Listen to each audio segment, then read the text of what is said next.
A journey through time. Rewritten sleep stories.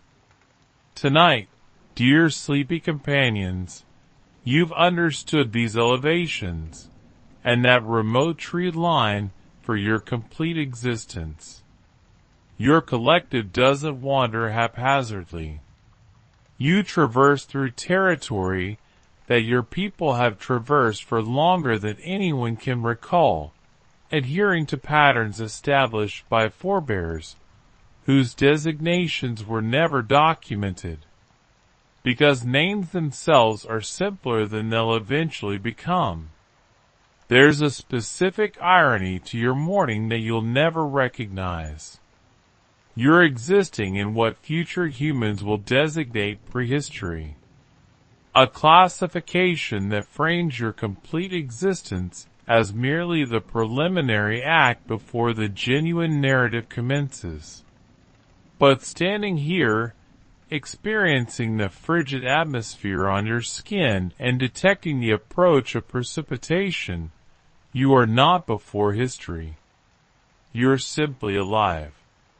And your life feels as urgent and significant as any life that will ever be experienced.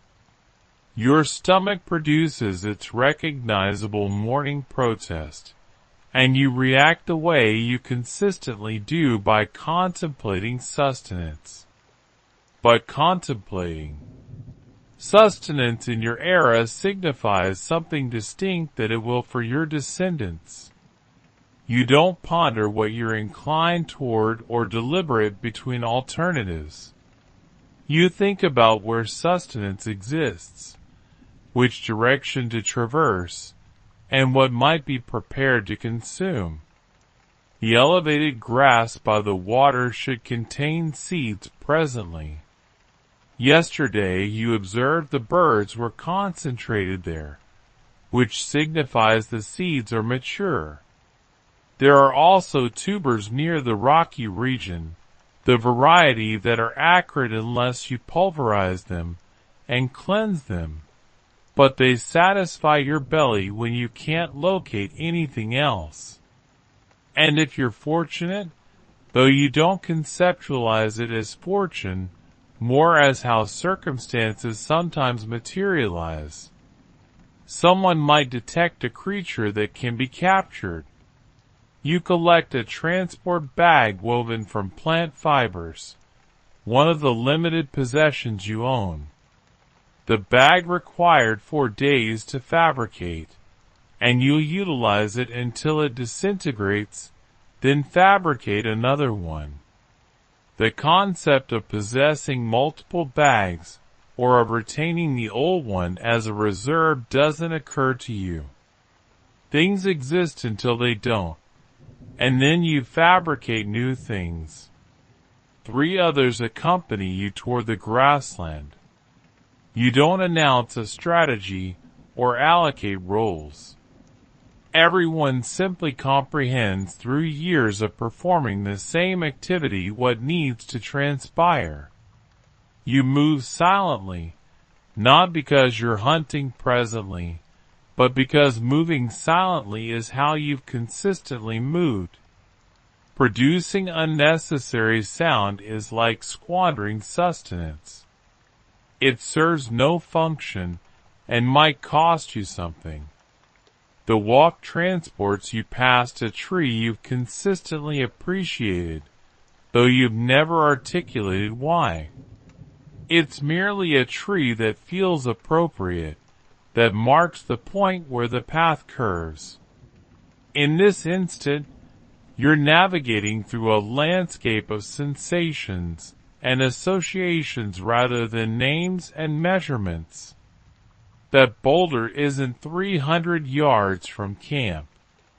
It's the boulder where someone once detected a serpent. The boulder that marks where the quality clay is. The boulder that simply is. You reach the grassland. And yes, the seeds are prepared. Everyone disperses and commences gathering, pulling the seed heads into their bags with practiced proficiency. This is monotonous work, the variety that will occupy you for most of the morning. Your hands move automatically while your consciousness drifts, but not far. You remain aware of everything. The wind direction, the sounds of birds, and the movement of grass that might indicate a creature passing through. Here's something you do that your distant descendants will forget how to do. You monitor approximately a dozen different sensory inputs simultaneously without getting overwhelmed. The modern human consciousness will evolve to filter out most environmental information as background interference, but yours treats it all as potentially crucial.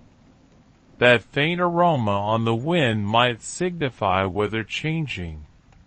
That particular bird vocalization might signify a predator. The fact that the insect suddenly went quiet might signify something is approaching. You gather seeds and gather seeds and gather additional seeds. There's a meditative quality to it, though meditation as a concept doesn't exist. You're merely performing the thing that keeps you alive. The same way your heartbeat keeps you alive. The sun ascends higher. Your bag grows heavier. At some juncture, measured not by timepiece, but by the fullness of your bag and the position of the sun and the increasing warmth of the day, you cease. A young boy has been observing you work, and now he attempts to replicate what you're doing. He's perhaps 8 cycles old, though neither of you would know that. He's simply a child who's becoming large enough to help, but still requires learning. You don't provide him instructions. Not exactly. You merely do what you're doing, and he observes, and occasionally you adjust his hands when he's doing it incorrectly. This is the only education that exists. Observation and correction. There are no schools, no teachers, and no curriculum. Everything you know, you learn by observing someone who learned by observing someone else in a chain that extends back further than anyone could imagine. You know which plants are poisonous because someone once observed someone else die from consuming them. And the knowledge was transmitted through demonstration and reaction. Don't consume this isn't a sentence. Is a sound of disgust combined with a pushing away motion combined with maybe invoking the memory of the person who died. The boy is learning to gather seeds. But he's also learning 1,000 other things. How to move through the landscape, how to interpret the signs, how to work without complaint, when to rest, and how to carry a heavy bag without straining your back. None of these lessons are formal. They're merely absorbed. The way language is absorbed, the way walking is absorbed. You remember learning the same way, observing an older woman who is now deceased. You remember her hands withered and quick, moving through the grass. You remember the sound she produced, a kind of rhythmic humming, and you realize you're producing the same sound now without having intended to. The knowledge lives in your body more than your consciousness. Your hands know what to do before you think about it. Midday brings heat, and everyone moves to the shade of a scattered group of trees. You sit and consume some of the seeds you've gathered, cracking them with your teeth. They taste like they consistently taste, nutty and dry and filling. No one speaks much. There's an easy silence that comes from spending every day together, from working in parallel on tasks everyone understands. An older man indicates the sky, and you follow his gesture to see birds circling high up. He produces a sound that signifies something like there, or look, or a creature died, and you understand something large has died somewhere in that direction, and scavenger birds are marking the location. This is information you'll file away. If you get desperate for sustenance, you might go investigate, though you'll have to compete with other scavengers, and the meat might be too far gone. As afternoon lengthens, you head back toward the shelter area. The camp isn't permanent. Not the way future humans will build permanent structures, but it's not completely temporary either. Your collective has used this location for several warm seasons now. The shelters are rebuilt and reinforced rather than constructed fresh each time. There's a fire pit with stones arranged around it. Stones that have been heated and cooled so many times they've cracked and been replaced and cracked again. The shelters themselves are engineering marvels, though you'd never think of them that way. They're made from branches you've carefully selected for their flexibility and strength, bent and lashed together with plant fiber cordage that you twisted during long evenings. Hides are stretched across the frame, not randomly, but positioned to shed rain and block wind from the direction it usually comes. You know exactly how to build these structures because you built them many times. And you know exactly where to place them because your people have been placing them in locations like this for generations. Inside the main shelter, there's a particular aroma that signifies home. It's composed of smoke and human scent and the hides and the grass you piled for bedding and something else. Something indefinable that just signifies here as opposed to everywhere else. You drop your seed bag near the others and stretch your back. A woman is working on scraping a hide, preparing it for use. The process is lengthy and requires attention, and she's been at it for days. She'll continue being at it for days more. The stone implement she's using was fabricated by someone who died before you were born, and it's been used by many hands since then. Tools are valuable.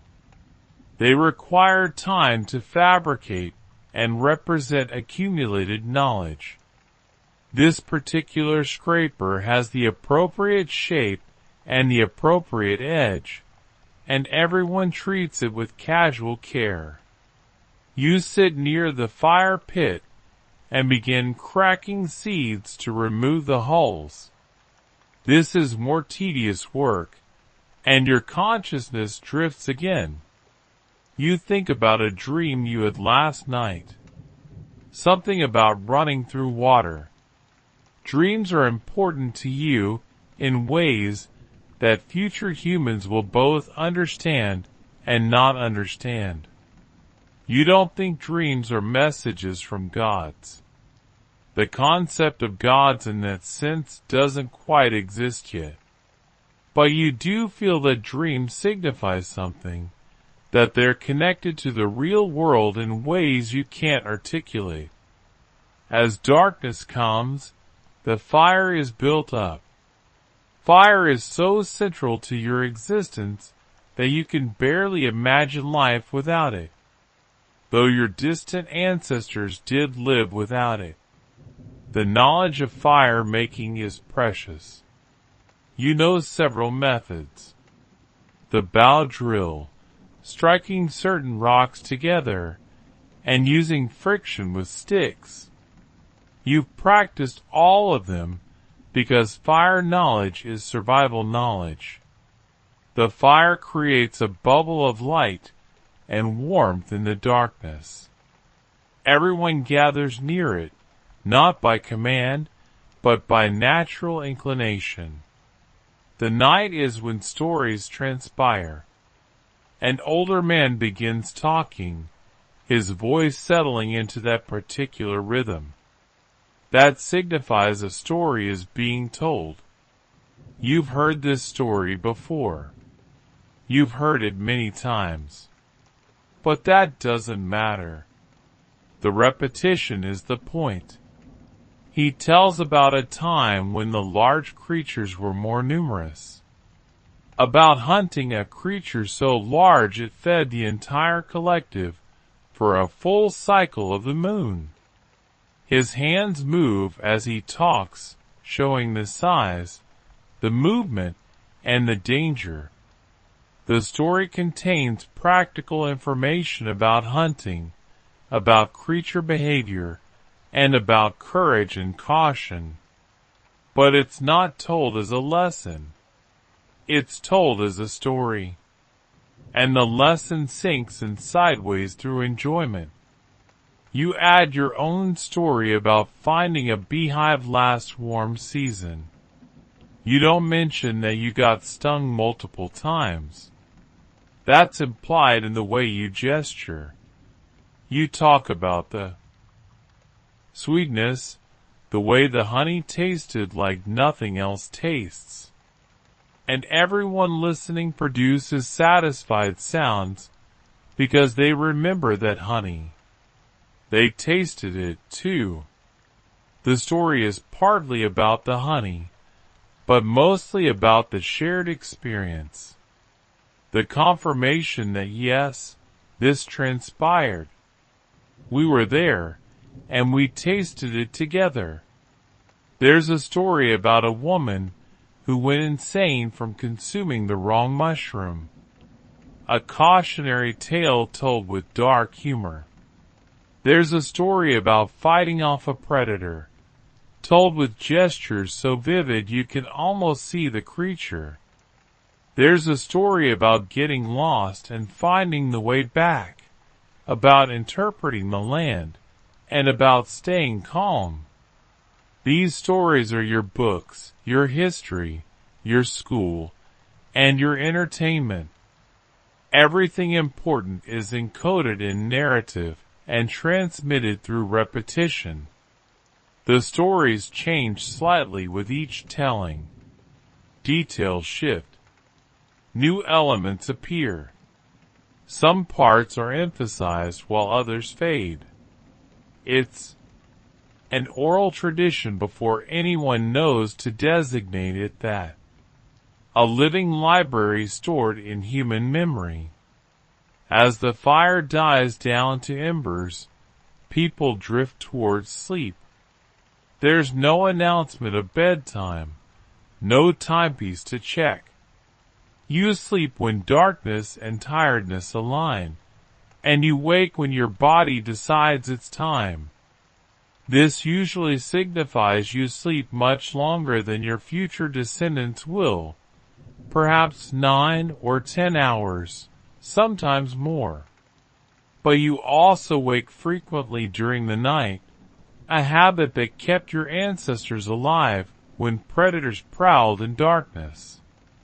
You lie on your grass bedding wrapped in a hide, listening to the sounds of others breathing. Someone is snoring, a moist, rattling sound that's been part of the night soundscape for as long as you can remember. Outside, you can hear the wind moving through trees, a small creature scurrying somewhere, and the distant call of a nightbird. Your consciousness processes the day without formal reflection. You don't think, "What did I accomplish today?" or "What do I need to do tomorrow?" Your thoughts are more immediate. The seeds gathered, the weight of them, the feeling of satisfaction. Tomorrow exists only as a vague continuation of the pattern. You'll wake up, you'll be hungry, you'll find sustenance, and the cycle will repeat. But tonight, you find yourself thinking about time in a way you rarely do. You remember when you were small, remembering specific instance with a clarity that surprises you. You remember falling into a stream and the shock of cold water. You remember the first time you successfully started a fire by yourself. You remember when the old woman died, how her body became still, and how everyone was quiet. These memories have no dates attached to them. No 3 years past, or when I was 7. They exist in a loose sequence. Before, after, long before, and recently. Some memories are vivid, almost like experiencing them again. Others are faded, like looking at something through smoke. You don't know that memory works this way for everyone, that the consciousness naturally prioritizes emotional instants over routine ones. You just know that some things stick and others don't. You drift in that space between waking and sleeping, and your consciousness touches on the rhythm of seasons. You've lived through enough warm times and cold times to recognize the pattern, though you couldn't say how many. The warm season brings certain plants, certain creatures, and certain activities. The cold season brings scarcity. Huddling together, relying on stored sustenance and winter hunting. Right now, you're in the transition time when warm is sliding toward cold. You know this from the angle of the sun, the temperature of mornings, and the way certain birds have disappeared while others have appeared. Your body knows it from the feeling in the air, a crispness that signifies change. In a few more cycles of the moon, though you don't count them, you'll need to move camp to the winter location. It's a place more sheltered from wind, closer to a different set of resources. You've been to this winter place every cold season you can remember. You know exactly where the shelters will be built in the same spots. They're always built using the same techniques that have always worked. The knowledge of when to move isn't written in a calendar. It's written in the world itself. When the specific plant near camp turns red, when the specific creature begins its migration, when the specific quality of light appears, these are the markers. You interpret the world the way future humans will interpret timepieces. But your interpretation is deeper, more multisensory, and more connected to the actual turning of the planet. You think about the winter shelter, about the extra hides you'll need, and about the stores of seeds and dried meat. This thinking isn't worry exactly. It's more like acknowledging what needs to transpire, and trusting that it will transpire because it always has. Your collective has survived every winter for as long as anyone knows. You'll survive this one, too, by doing what you've always done. You sleep and wake and sleep again.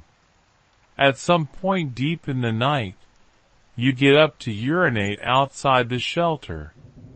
The stars are overwhelming.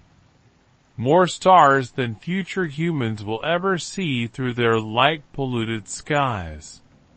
You don't know what stars are, not genuinely. They're lights in the sky, constant and mysterious. Some people think they're fires. Others think they're holes in the darkness. You've never thought about it much. They're merely there, as much a part of the night as breathing. When you wake properly, it's to bird song and the gray light of dawn, another day. You feel it in your body, the slight stiffness, the hunger already beginning, the readiness to move. Someone is already up, rekindling the fire. Smoke rises and spreads, carrying its familiar scent. You emerge from the shelter into air that's cold enough to see your breath. The world is the same as it was yesterday. The same hills, the same trees, the same sky. This sameness is comforting in ways you don't think about. You exist in a world that changes with seasons, but doesn't fundamentally transform. There's no progress, no innovation that will revolutionize daily life, and no sense that the future will be different from the present. And yet, there is change. You're older than you were. Children are growing. The old man who tells stories is moving more slowly than he did. New babies appear. People die. The collective shrinks and grows. Knowledge accumulates in tiny increments. Someone figures out a superior way to attach a stone to a handle. Someone discovers a new edible plant. And someone notices a pattern in creature behavior. These changes are so gradual, so subtle that they feel like no change at all. But over generations, over hundreds and thousands of generations, they add up to something. Your descendants will be so different from you that they'll barely recognize what you are. But you'll never know that you exist in this instant, in this morning, in this life. The day unfolds like days always unfold. There's sustenance to gather, water to fetch, and maintenance to perform on shelters and implements. A child comes to you with a cut on their hand, and you choose certain leaves into a pulp and press it against the wound. This is medicine, though you don't designate it that. You know these leaves help. You don't know about infection or antiseptic properties. You just know this leaf, this variety of wound, it helps. Two people go off to check fishing traps in the stream. Others work on processing the seeds from yesterday. You take up a partially finished basket and continue weaving, your hands remembering the pattern without conscious thought. The basket grows slowly, strand by strand. It will require days to finish, and then you'll utilize it for years until it wears out. There's a particular satisfaction to this work that your descendants will often miss in their efficiently manufactured world. Each object you fabricate carries your time, your attention, and your hands. You know exactly how this basket came into being because you were there for every instant of its creation. It's yours in a way that transcends ownership. It's an extension of your skill and patience. Midday brings a brief excitement. Someone spots a group of deer in the distance. There's quick consultation through glances and gestures. The decision is made to attempt to hunt. You're not part of the hunting group today. Others are better positioned and more rested.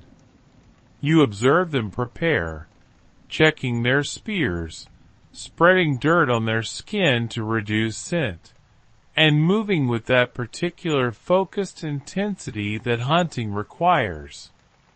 They disappear into the landscape, and you return to your basket. The outcome of the hunt is unknowable. It might succeed, bringing meat and celebration. It might fail, bringing nothing but tired hunters. Both outcomes are familiar. You don't hope for success or fear failure. You simply wait to see what transpires. The way you wait to see if precipitation will come or if the sun will shine. The afternoon is warm enough that you shed your outer hide covering. Your skin is weathered from constant exposure to sun and wind. Darker than it was when you were young and marked with small scars from a lifetime of close contact with thorns and stones and implements. Each scar has a story, though you don't think about them much. They're merely the map of your life written on your body. A young woman approaches you with a stone she wants to fashion into an implement. You examine it, turning it in your hands, feeling its weight and texture. You can see the possibility inside it, the sharp edge that will emerge if you strike it correctly. This knowledge is hard to explain. It's partly visual, partly tactile, and partly something else entirely. You've shaped so many stones that your hands know what to do. You demonstrate striking with another stone at precisely the appropriate angle. A flake splits off, leaving a fresh edge. The young woman attempts. Her strike is too timid and nothing transpires. You adjust her grip and show her the motion again. She attempts again. This time a flake comes off, though it is not quite the appropriate size. You nod. She's learning. This teaching transpires constantly, woven into every day. Knowledge flows from experience to inexperience through demonstration and practice. There are no tests, no grades, and no measurements of competence. You're competent when you can do the thing successfully enough to survive. Everything else is merely variation in skill. The hunters return as the sun is lowering. They have meat. Not a full deer, but a younger creature they manage to separate from the group. Everyone gathers to help with the processing. This is skilled work. Knowing where to cut, how to remove the hide without damaging it, which parts to consume first and what to save. Every bit is utilized because waste is unthinkable.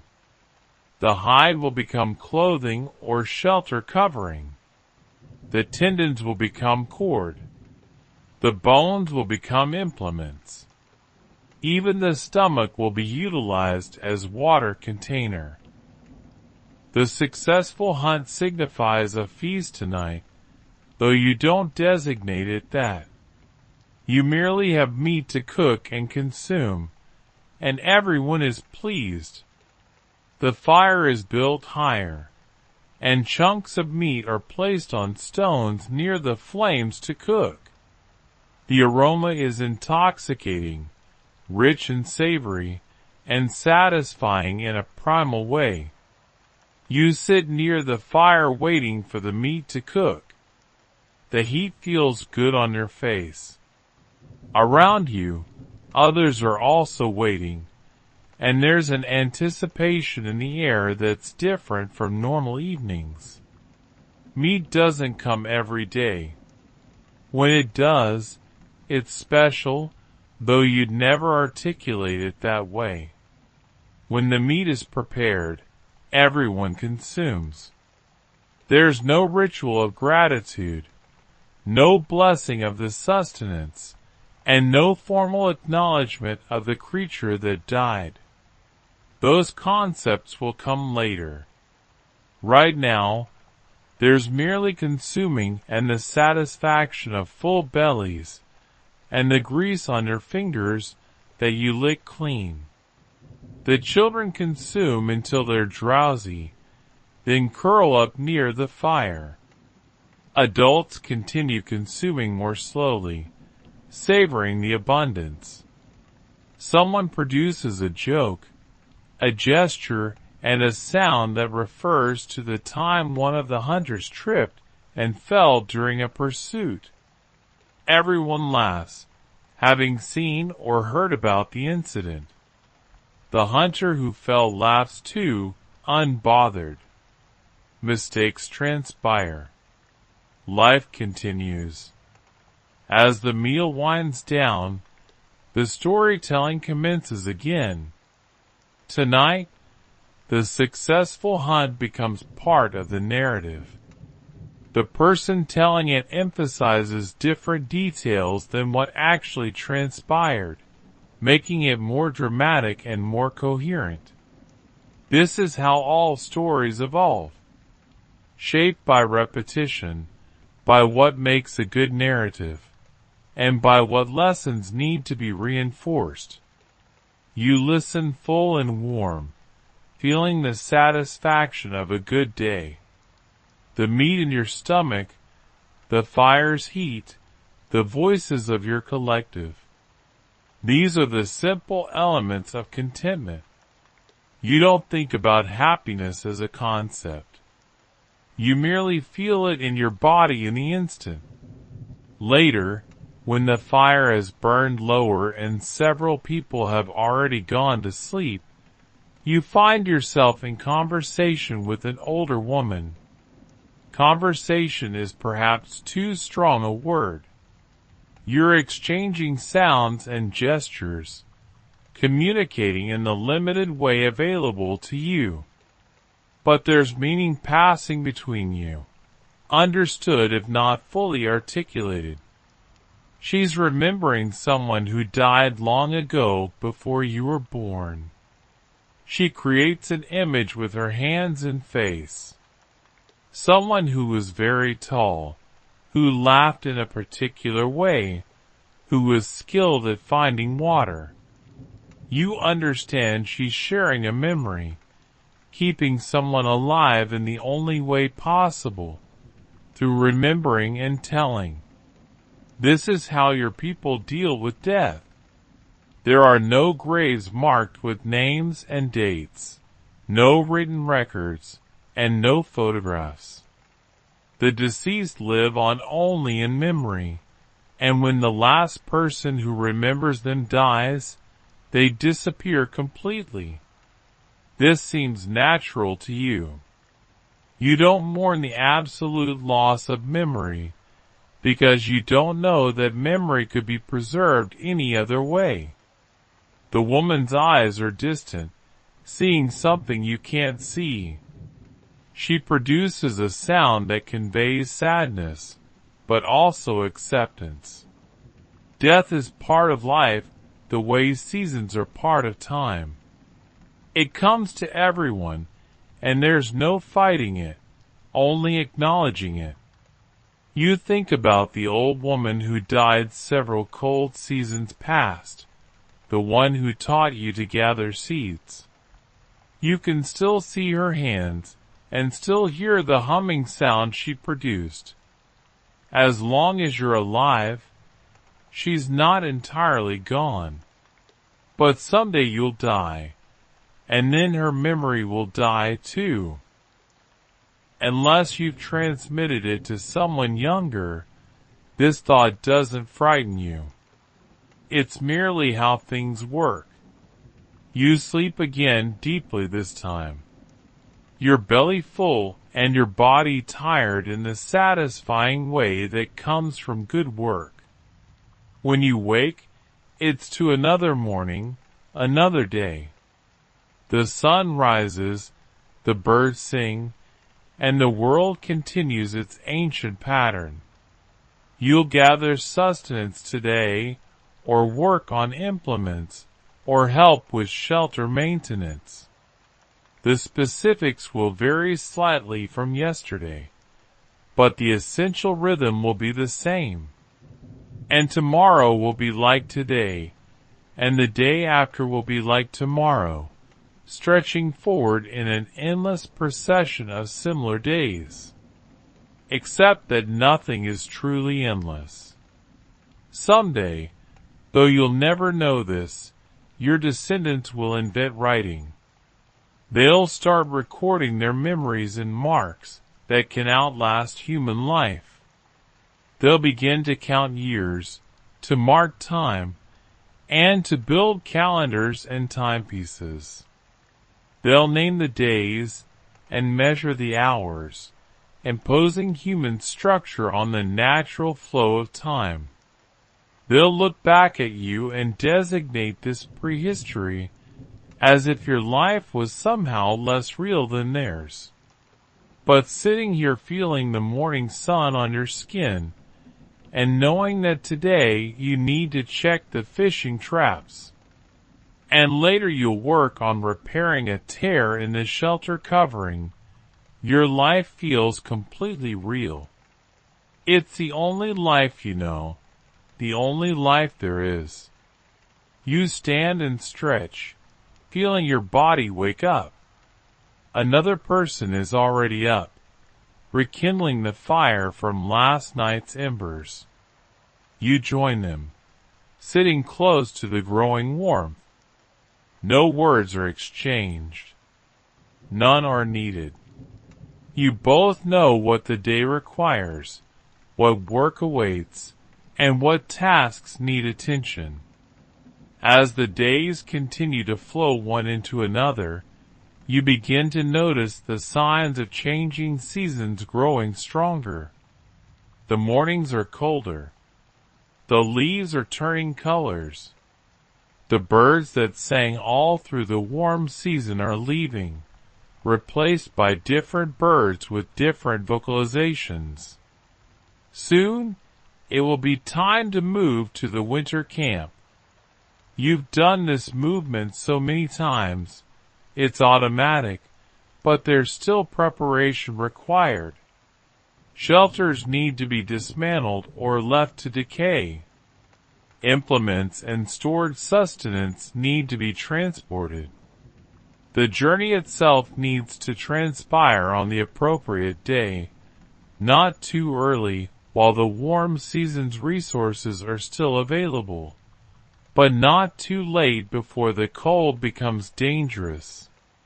No one announces the decision to move.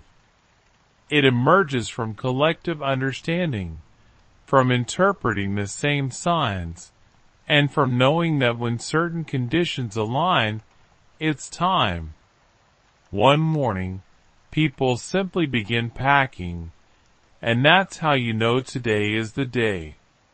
You fold up the hides from your shelter, roll up your sleeping materials, and gather your few possessions into bundles that can be carried.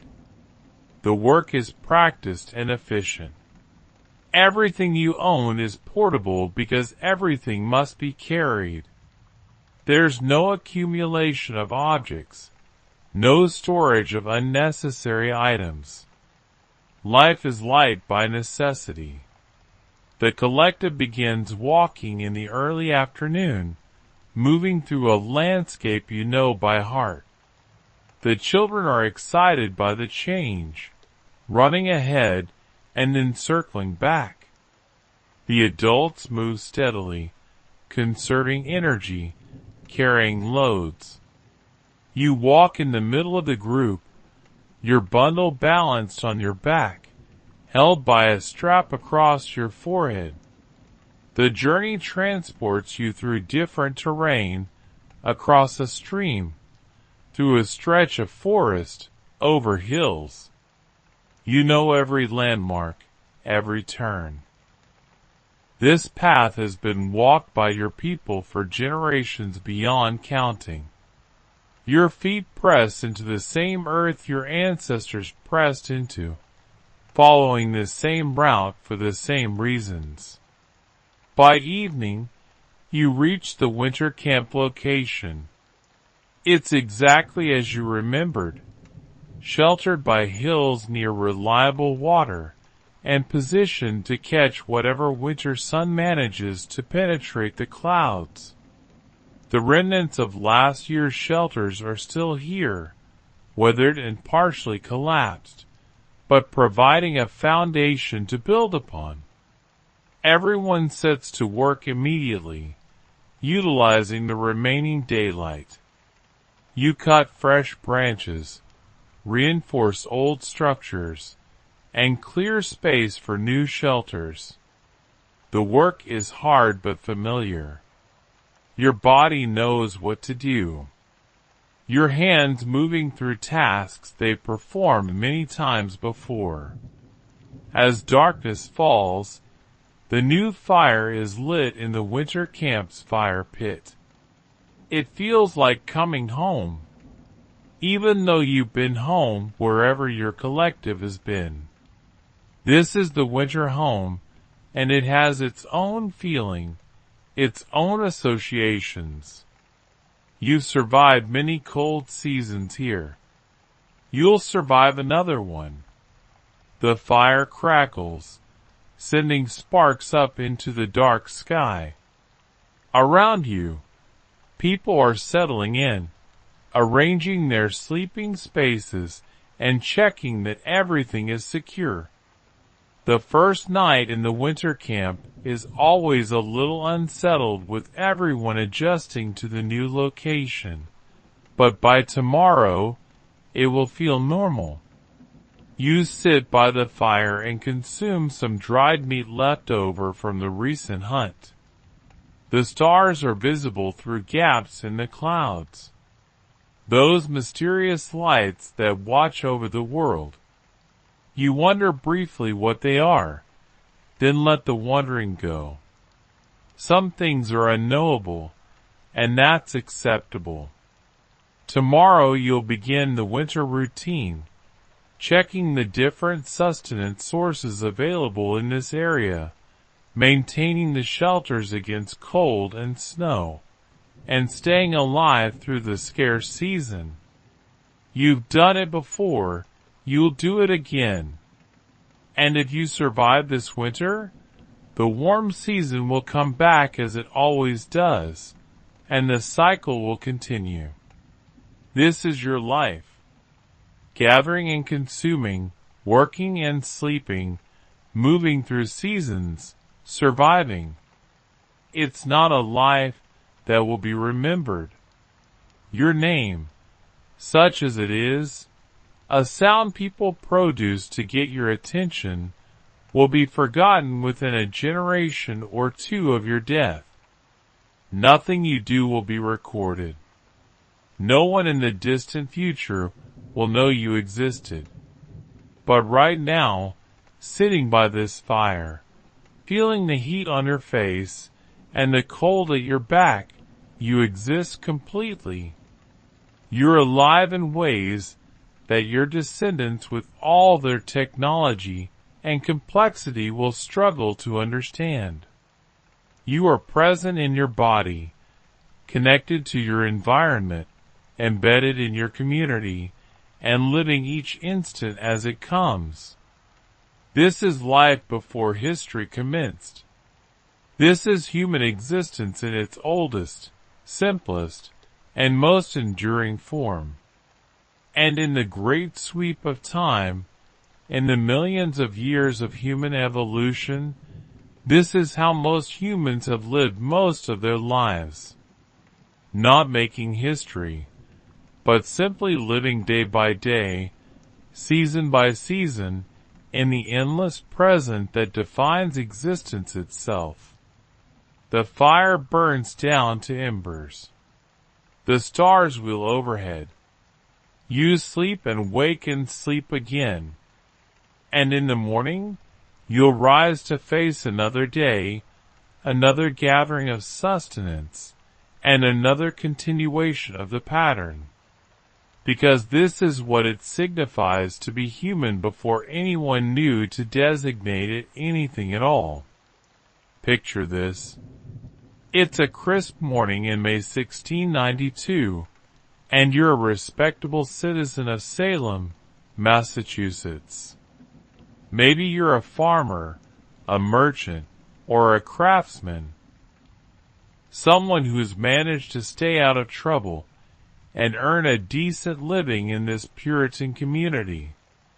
You're probably thinking about the day ahead, perhaps wondering if your crops will survive the late spring frost when there's a knock at your door. Standing on your threshold is the town constable looking unusually serious. He's not here about your neighbor's wandering pig or a dispute over property lines. No, today he's carrying a list of names.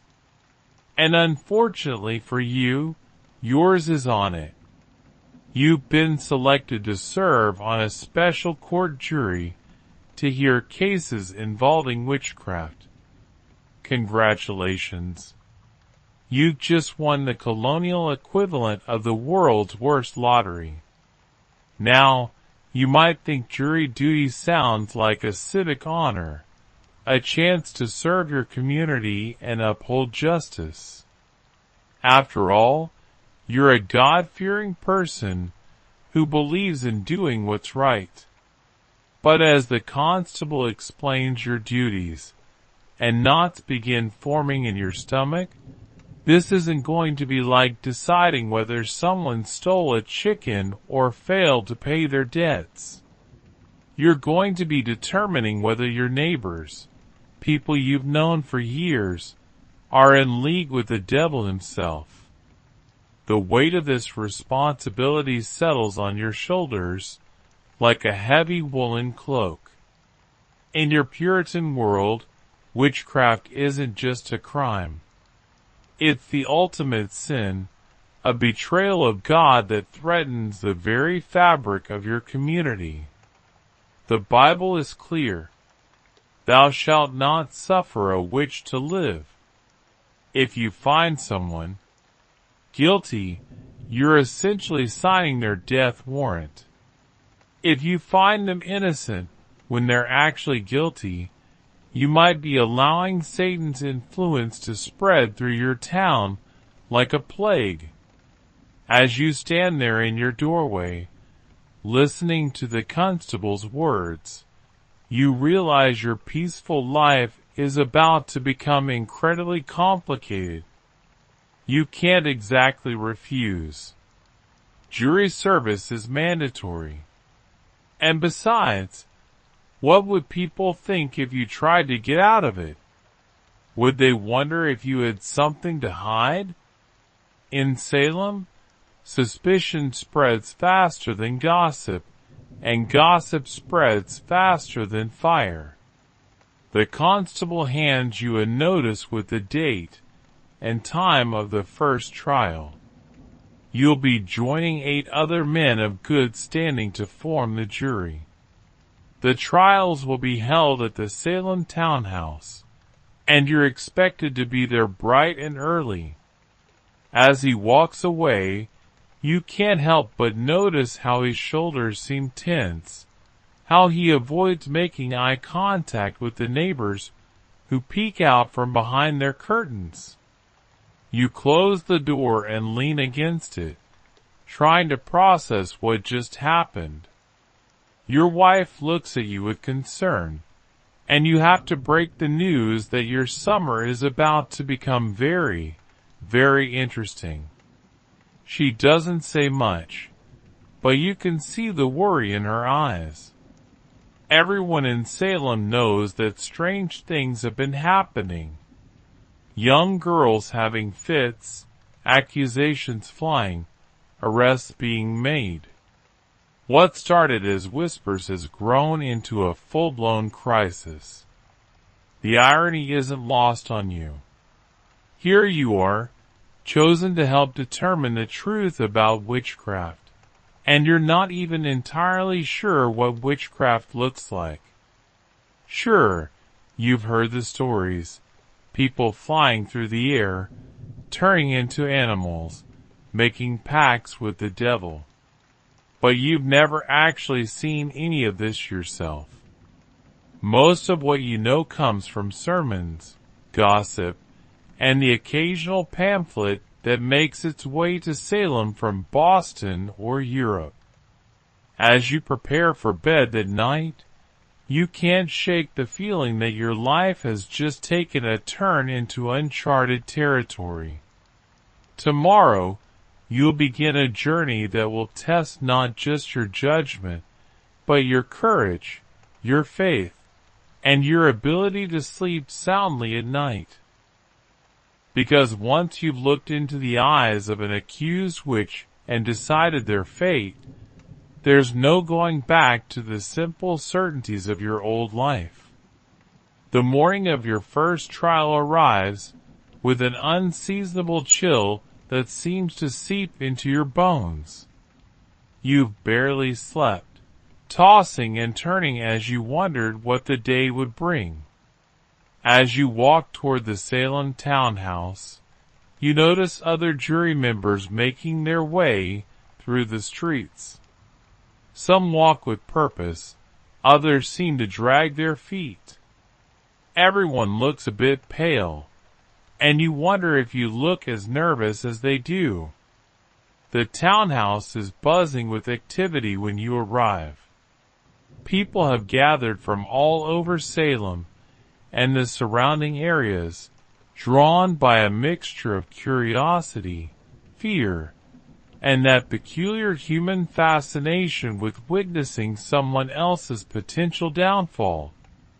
The atmosphere is electric in the worst possible way, like the air before a thunderstorm, heavy with anticipation and dread. You take your place in the jury box, and that's when you first notice just how many eyes are on you.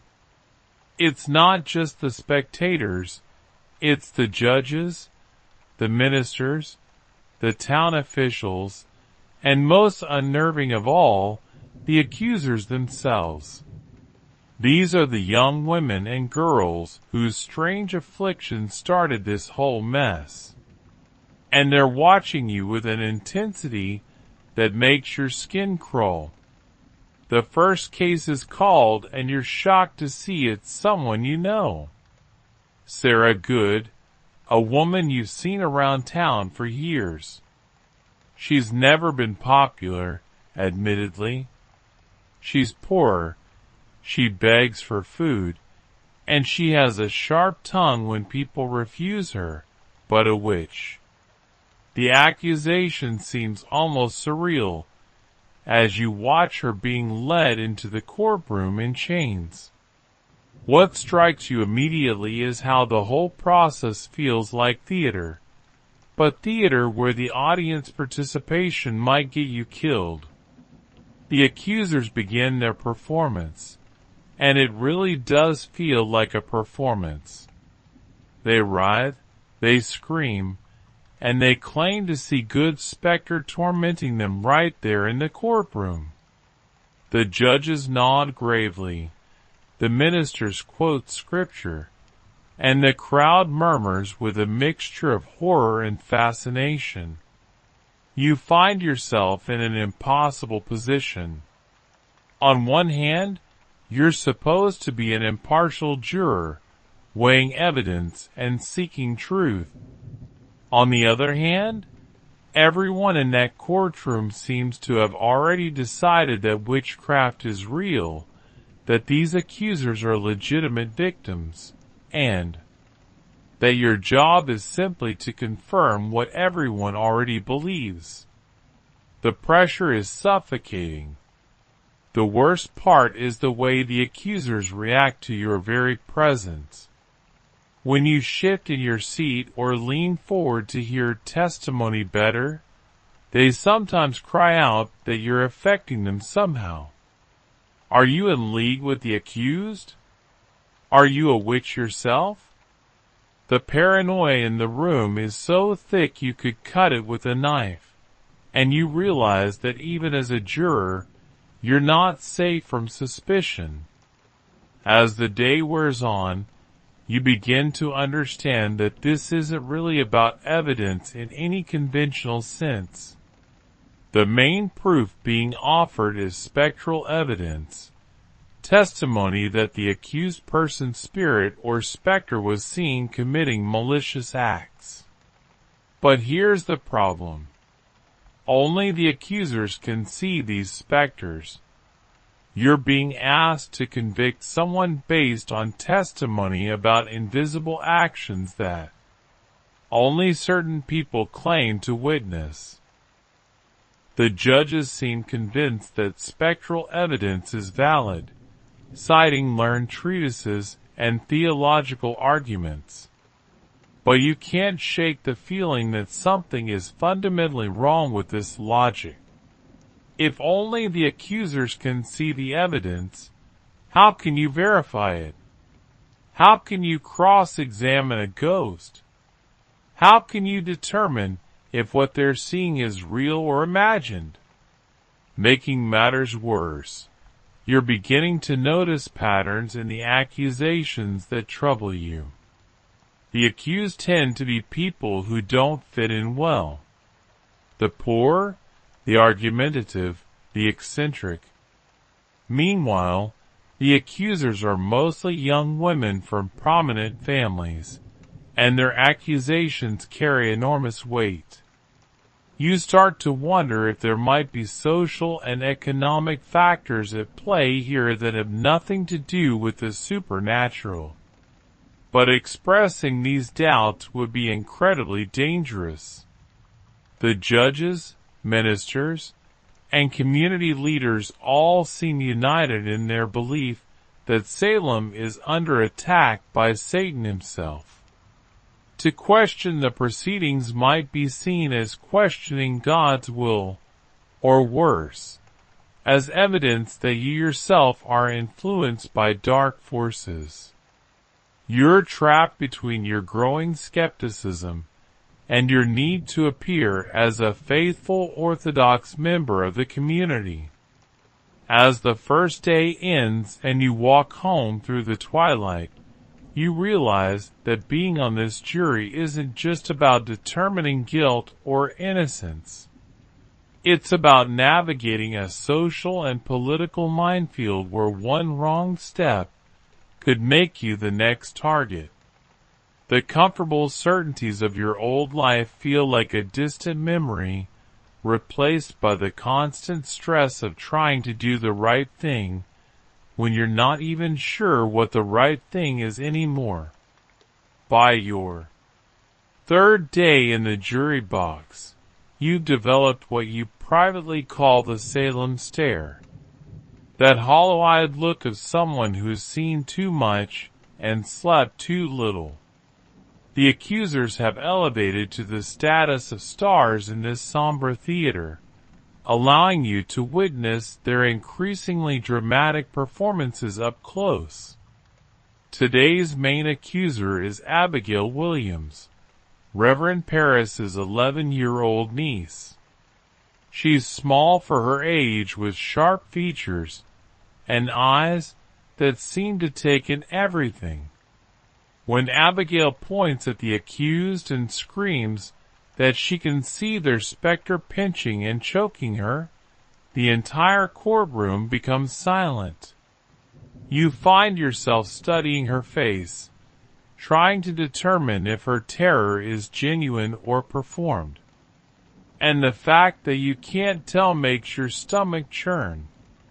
What's particularly unsettling is how the accusers seem to feed off each other's energy. When one girl starts having fits, the others quickly follow suit as if supernatural affliction were contagious. They convulse. They shriek, and they claim to see yellow birds perched on the accused's fingers or black dogs lurking in the corners of the courtroom.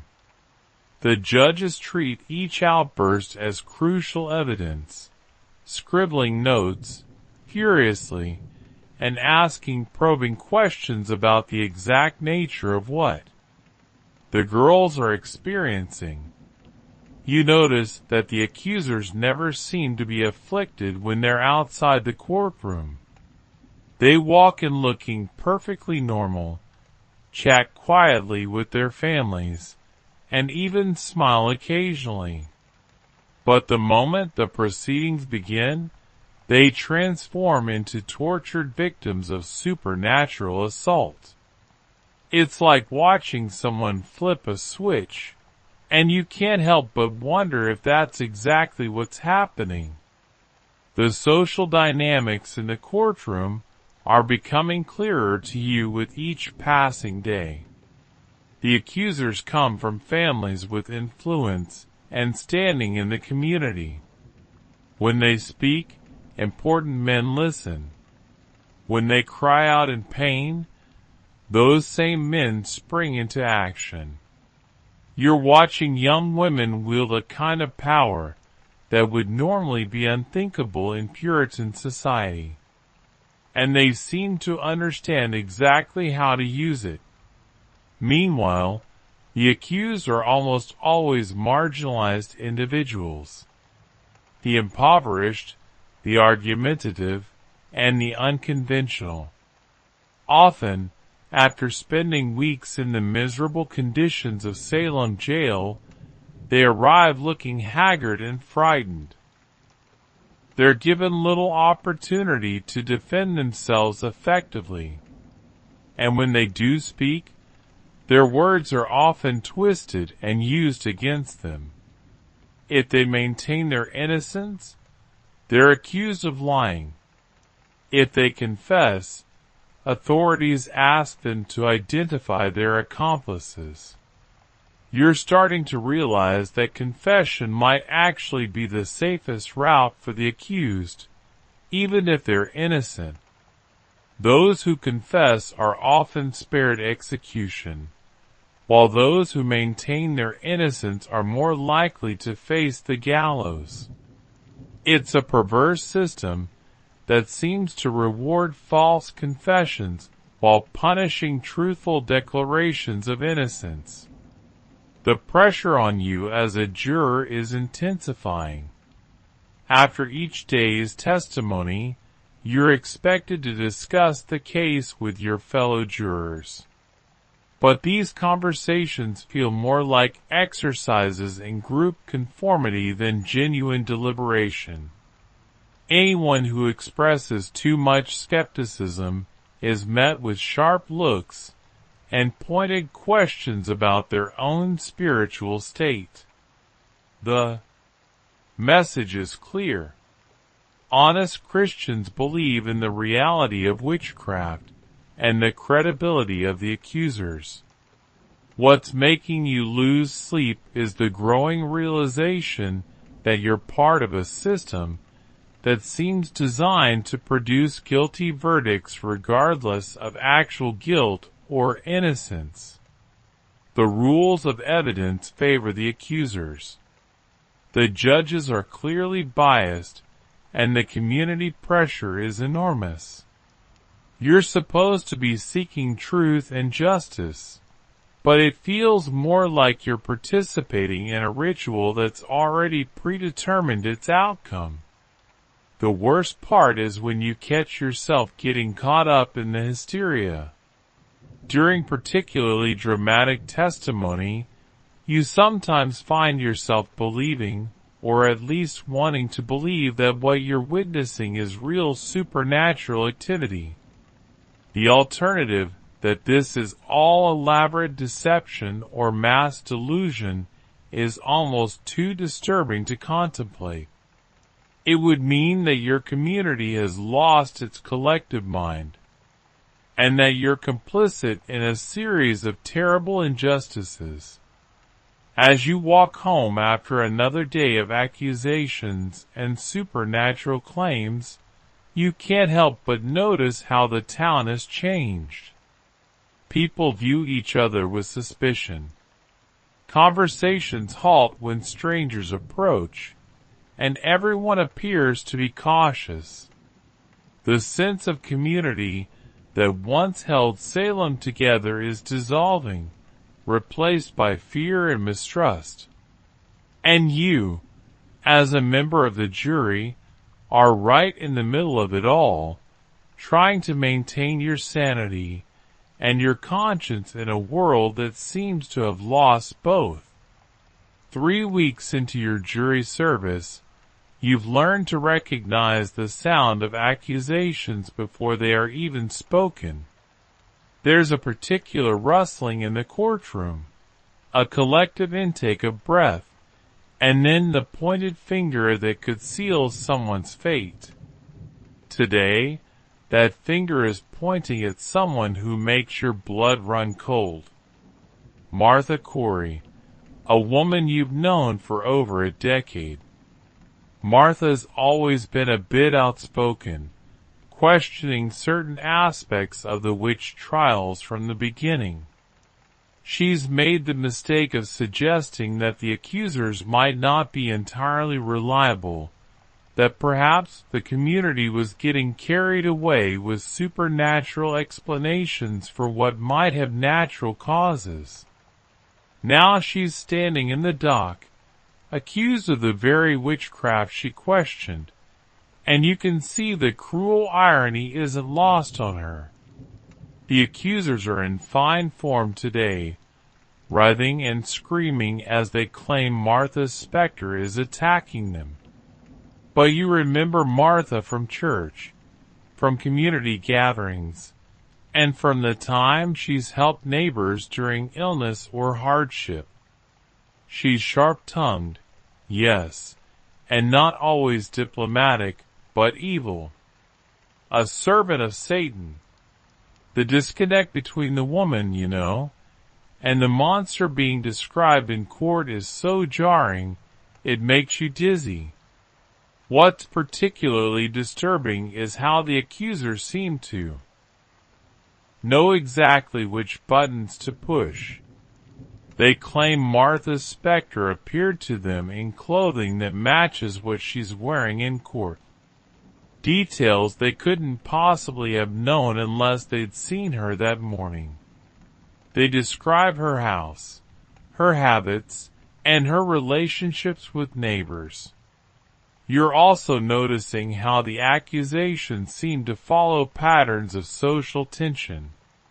Martha Corey had disagreements with some of the accusers' families over church matters. She'd been critical of Reverend Paris, questioning his salary and his methods. She'd spoken out against the witch trials themselves. Now she's being accused by the very people she criticized. The coincidence is too convenient to ignore, but pointing it out would be incredibly dangerous. The evidence against Martha is the same spectral testimony you've been hearing for weeks. But today, it feels different. Maybe it's because you know her personally. Or maybe it's because you've been watching this process long enough to see the patterns.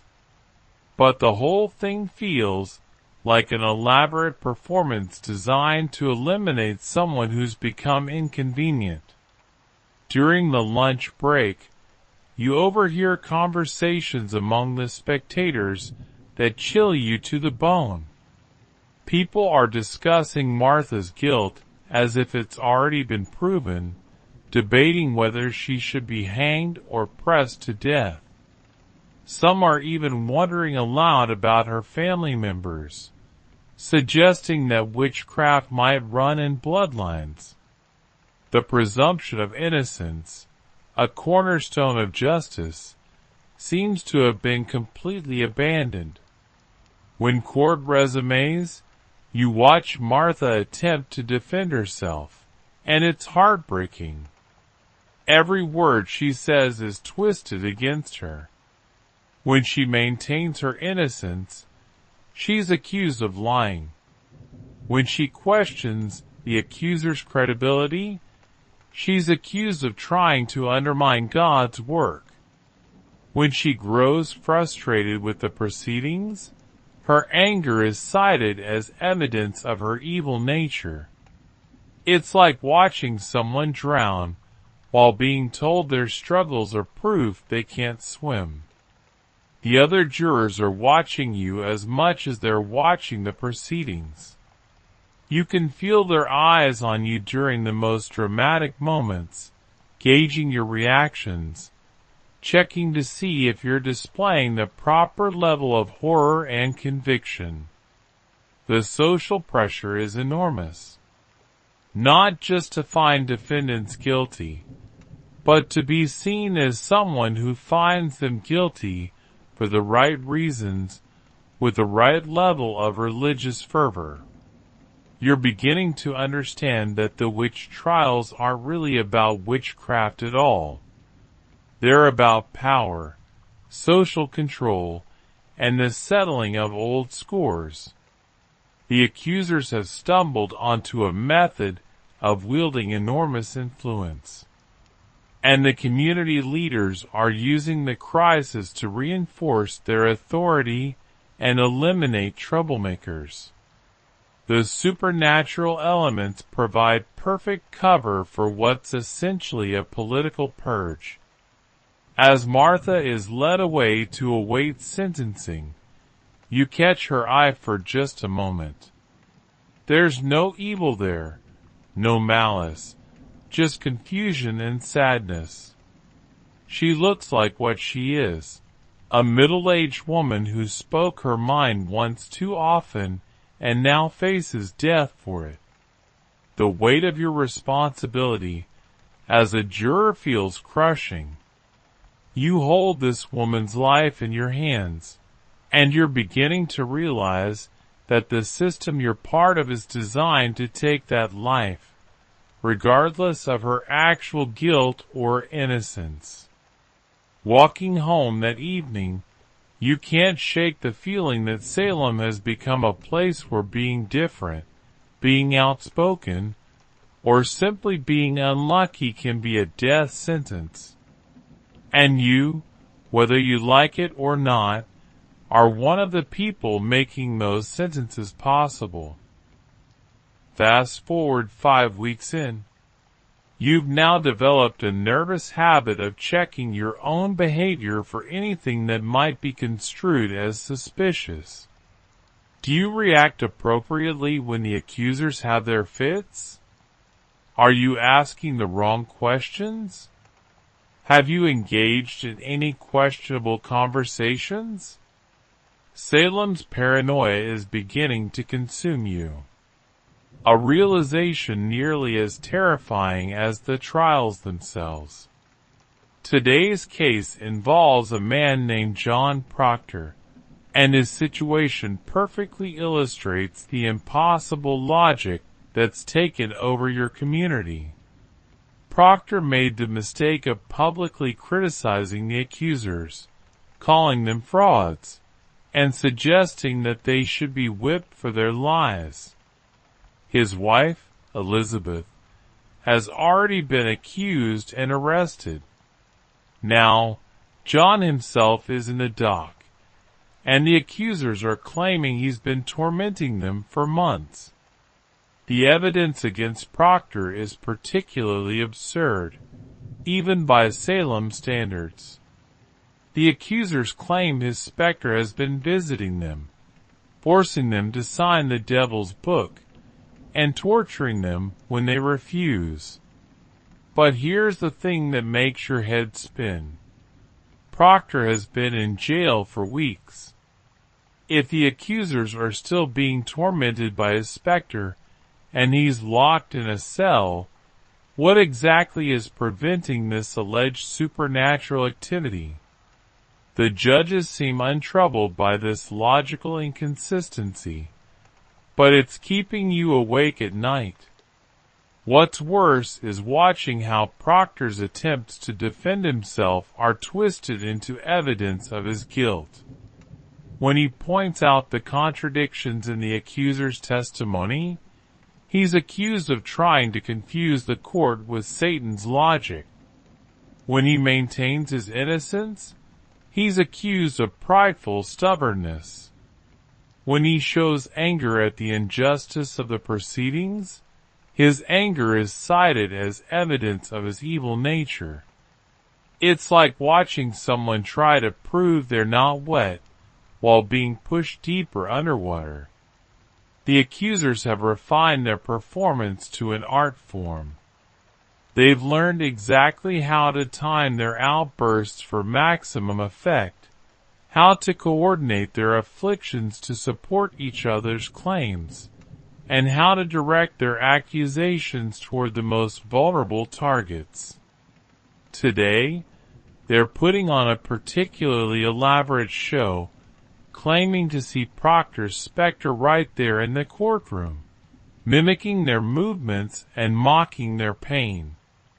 You find yourself studying the faces of the other jurors, trying to read their thoughts. Some seem genuinely convinced by what they're seeing. Others look troubled, but stay silent. A few appear to be going through the motions, saying what they think they're supposed to say, while keeping their real thoughts hidden. The atmosphere of fear and suspicion has made honest communication almost impossible. The judges continue to treat spectral evidence as if it were as reliable as fingerprints or DNA. They ask detailed questions about the appearance and behavior of specters that only the accusers can see, recording their answers as if they were documenting observable facts. You keep wanting to ask the obvious question. If the devil can create false specters to deceive people, how do we know these visions are real? But asking that question would be tantamount to confessing your own lack of faith. During a particularly intense moment of testimony, one of the accusers suddenly points directly at you and screams that she can see your specter whispering to the accused. The courtroom falls silent, and you feel every eye in the room focusing on you. Your heart pounds so hard you're sure everyone can hear it. For a terrifying moment, you realize you could be next, that your position as a juror provides no protection against the machinery of accusation. The judge quickly intervenes, suggesting that the accuser must be mistaken, that the devil is trying to confuse her by creating false visions. But the moment has shaken you to your core. If you, a member of the jury, can be accused, then literally no one is safe. The realization that you're sitting in judgment of others, while being potentially one accusation away from the dock yourself, is almost too much to bear. The worst part is that you're starting to understand why some people confess to witchcraft, even when they're innocent. The pressure is so intense, the logic so twisted, and the alternative so terrible that false confession begins to seem like the only rational choice. If maintaining your innocence means facing death, while confessing means survival, what would you choose? The question haunts you because you don't know the answer. You glimpse Elizabeth in the gallery as they lead Proctor away to await his verdict. She's pregnant, which has temporarily saved her from execution, but you can see the desperation in her eyes. Her husband is probably going to die for the crime of speaking truth to power, and there's nothing she can do to save him. You're part of the system that's destroying this family, and that knowledge sits in your stomach like a stone. 2 months into your service, you've stopped counting the number of people you've helped condemn. The exact number feels less important than the weight of their collective presence, which seems to follow you everywhere. You see their faces when you close your eyes, hear their final words when the house is quiet, feel their absence in the spaces they used to occupy around town. Today brings a particularly difficult case. Rebecca Nurse, a woman so universally respected that her accusation has sent shock waves through the community. She's 71 years old, deeply religious, and known for her charitable works and gentle nature. If Rebecca Nurse can be a witch, the logic goes, then anyone can be.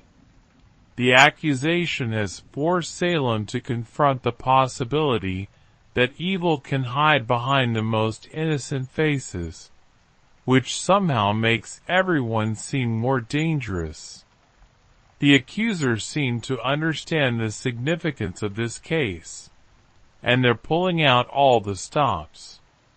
Their performances are more dramatic than usual, their claims more outrageous.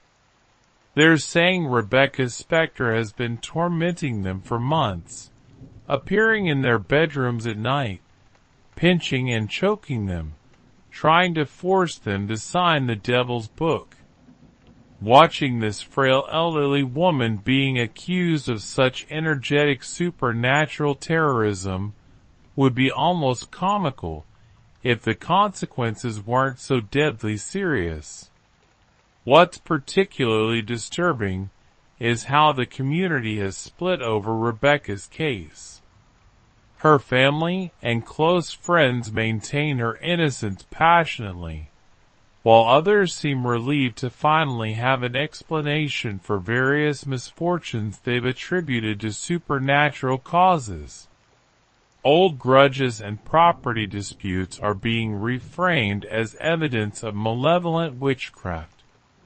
You're watching Salem's social fabric tear itself apart, one accusation at a time. The evidence against Rebecca is the same spectral testimony you've been hearing for weeks. But her case highlights the fundamental absurdity of the entire system. If this woman who has spent her entire life serving God and helping others can be credibly accused of serving Satan, then the accusations have become meaningless. Either the accusers are lying, or the entire concept of judging people by their character and actions is worthless. During deliberations, you find yourself in the uncomfortable position of being one of the few jurors who seems troubled by the case. The others seem convinced that the accusers wouldn't lie about something so serious, that the consistency of their testimony proves its truth, and that Rebecca's very respectability might be a cunning disguise for her evil nature. The logic is so twisted that it makes your head spin, but questioning it too openly would be dangerous.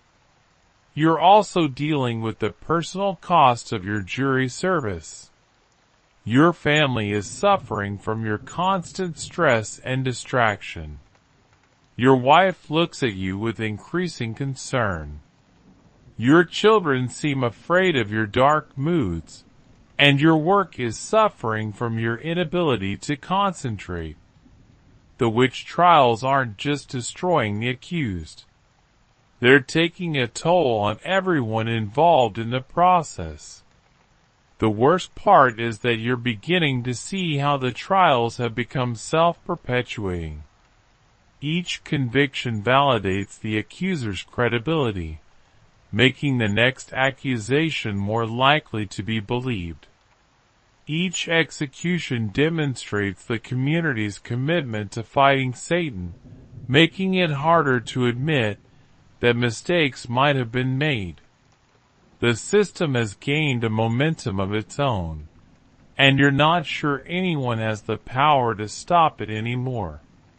When the jury finally reaches its verdict in Rebecca's case, you feel something inside you fracture. You've just helped condemn a woman whose only transgression was being susceptible to accusation in a community that has lost its moral compass. The burden of that decision will remain with you for the rest of your existence, and you know it. You crossed a boundary that can never be recrossed and participated in an injustice that can never be rectified. As you observe Rebecca receive her sentence, you see something in her eyes that will haunt you forever. Not rage or terror, but compassion. She gazes at you and the other jurors with the same empathy she might show to lost children, and you realize she knows something you're just starting to comprehend. The witch trials haven't just claimed innocent victims. They've corrupted everyone involved in them. You came into this believing you were serving justice, but you become complicit in its opposite. Walking home through the Salem streets, you notice how empty they've become. People hurry past each other without making eye contact, afraid that any interaction might be misinterpreted. Any conversation might provide ammunition for future accusations.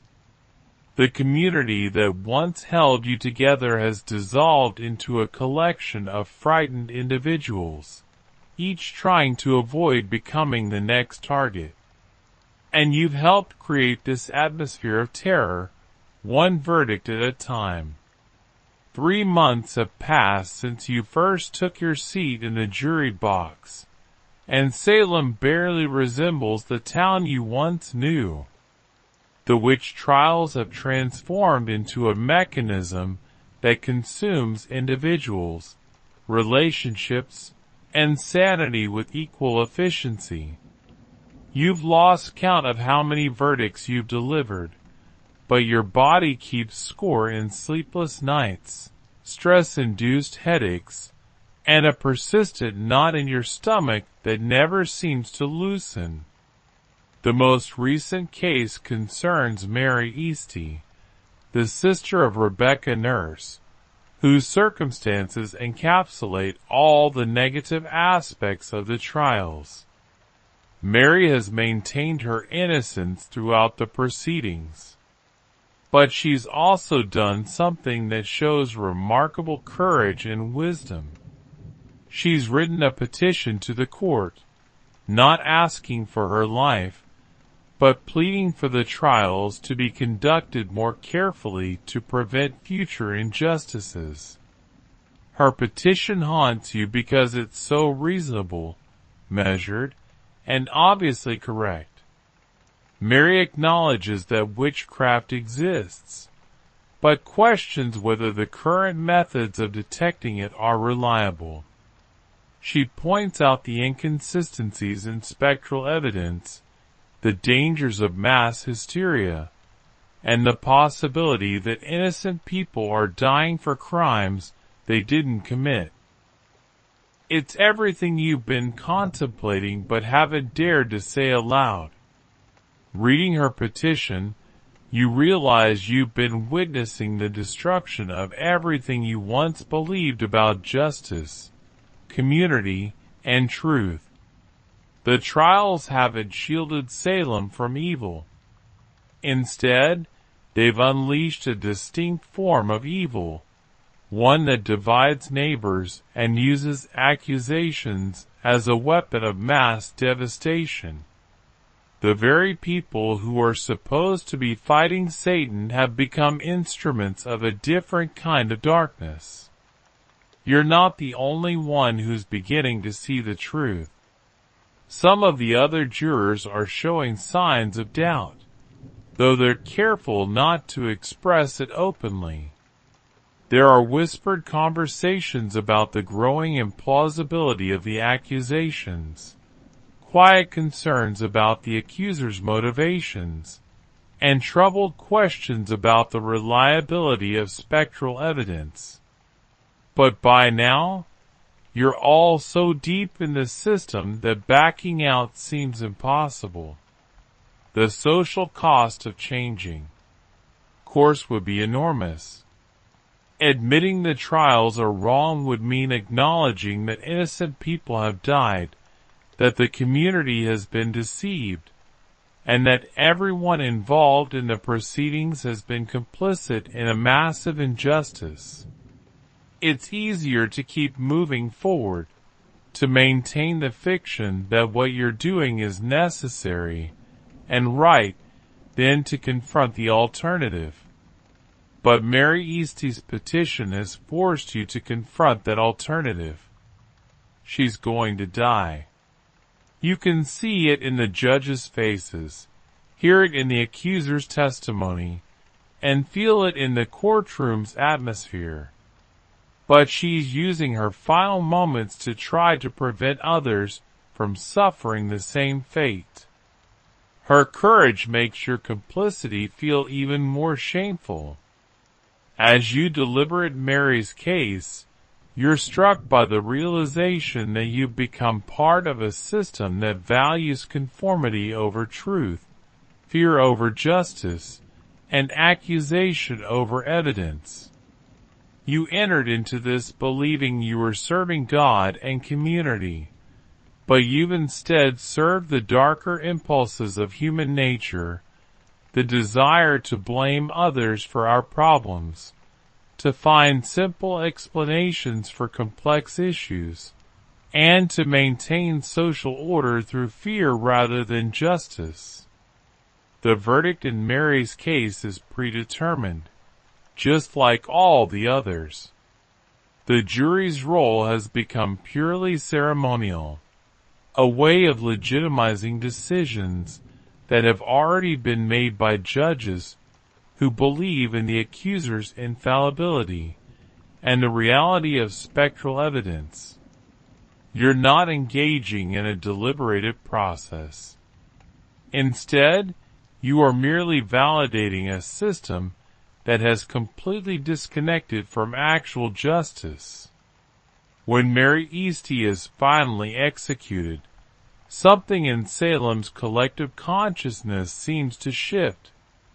Her dignity in death, her reasoned petition, and the growing implausibility of the accusations begin to create cracks in the certainty that has driven the trials. People start asking questions they should have asked months ago, noticing inconsistencies they should have seen from the beginning. However, you arrive at this realization too late. You've already been part of condemning at least 20 people to death, and no amount of later wisdom can undo that fact. You'll spend the rest of your life knowing that when your community lost its mind, you went along with the madness. When justice needed defenders, you were too frightened to speak up. When innocent people needed your courage, you chose your safety instead. The witch trials will eventually end, discredited and abandoned by the same people who once supported them enthusiastically. The accusers will recant or be forgotten. The judges will quietly distance themselves from the proceedings, and the community will try to move on as if nothing happened. But for you, there will be no moving on. You'll carry the burden of those verdicts forever. A reminder of how easily ordinary people can become complicit in extraordinary evil. Years later, when historians study the Salem witch trials, they'll focus on the accusers, the judges, and the victims. But you know the real story includes people like you, ordinary citizens who are swept up in events beyond their control and forced to make impossible choices. You were just trying to do your civic duty to serve your community and uphold justice. Instead, you found yourself embroiled in one of the most tumultuous periods in American history, serving as a stark reminder that good intentions can lead to dire consequences. The trials taught you that courage isn't just about facing physical danger. It's about standing up for truth when everyone around you has abandoned it. Justice isn't just about following procedures. It's about questioning those procedures when they produce unjust results. Community is about protecting the vulnerable, even when it's inconvenient or dangerous.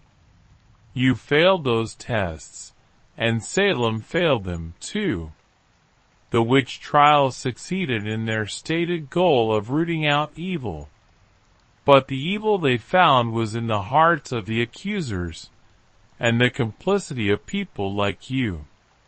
That's a lesson worth remembering, even if it's one you learn too late to do any good. Now, imagine yourself sitting in your favorite armchair in 1939, perhaps with a lukewarm cup of tea on the side table as the world prepares to undergo unprecedented transformations. But the people who were about to change it had no idea they were writing the most expensive recipe ever.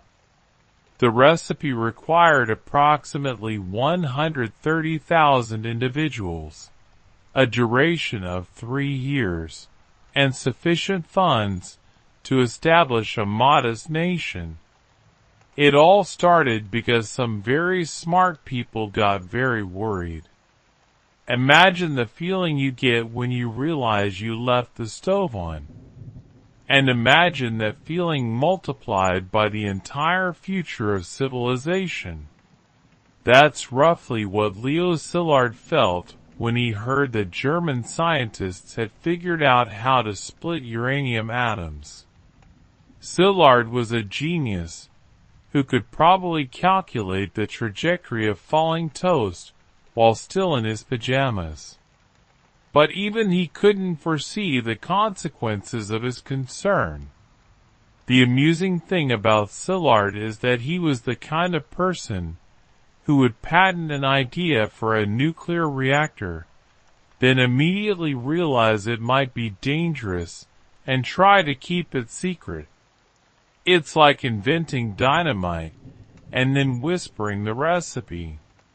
He spent most of 1939 pacing around New York, likely frightening pigeons with his intense expression, trying to persuade anyone who would listen that America needed to outpace Germany in the atomic race.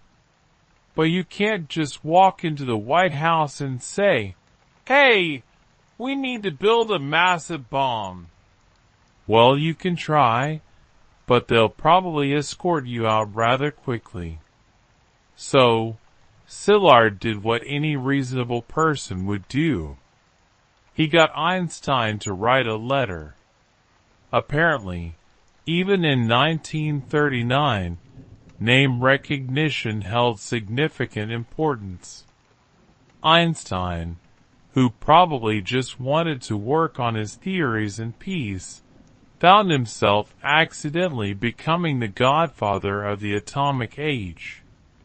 He later recognized the irony, given that he was a pacifist who had previously expressed a preference for being a lighthouse keeper over a physicist. Roosevelt received the letter in October 1939, right around the time he was dealing with a dozen other world-ending problems. You have to admire the man's ability to prioritize. Most of us get overwhelmed choosing what to watch on streaming services, but FDR was juggling potential nuclear weapons, a world war, and probably wondering if his morning coffee was strong enough for any of this. The initial response was about as enthusiastic as you'd expect from a government bureaucracy. They formed a committee. Nothing conveys the urgency of a world-changing scientific breakthrough more effectively than the formation of a committee. The Uranium Committee, as they called it, met a few times, allocated a whopping $6,000 for research, and probably spent more on coffee than uranium. It was the governmental equivalent of putting a Band-Aid on a volcano. But here's where the story gets intriguing in a uniquely American way. While the committee was busy being committee-like, Pearl Harbor happened. Suddenly, the abstract concept of maybe we should look into this atomic thing became, we need this atomic thing yesterday, and we'll build it bigger than anyone has ever built anything. Entered General Leslie Groves, a man who had just finished building the Pentagon and was probably looking forward to a comfortable, quiet desk job. Instead, he got handed the Manhattan Project, which was like being asked to organize the world's most dangerous science fair with unlimited funding and a deadline that could determine the fate of democracy. Groves was the kind of military mind who could look at an impossible task and immediately start figuring out how to make it slightly less impossible, one spreadsheet at a time. The beautiful absurdity of the Manhattan Project was already becoming clear. You had theoretical physicists who could barely balance their checkbooks being asked to create the most practical and devastating weapon in history, while military men who understood logistics had to wrap their heads around concepts that sounded like they belonged in comic books. And so began the most improbable collaboration in human history, where the marriage of pure science and applied paranoia would reshape everything. Now, you might think that assembling the world's greatest scientific minds would be like organizing a really intellectual dinner party. You'd be wrong. It was more like trying to herd cats, if the cats were Nobel Prize winners, with strong opinions about quantum mechanics, and an alarming tendency to argue about theoretical physics at inappropriate volumes.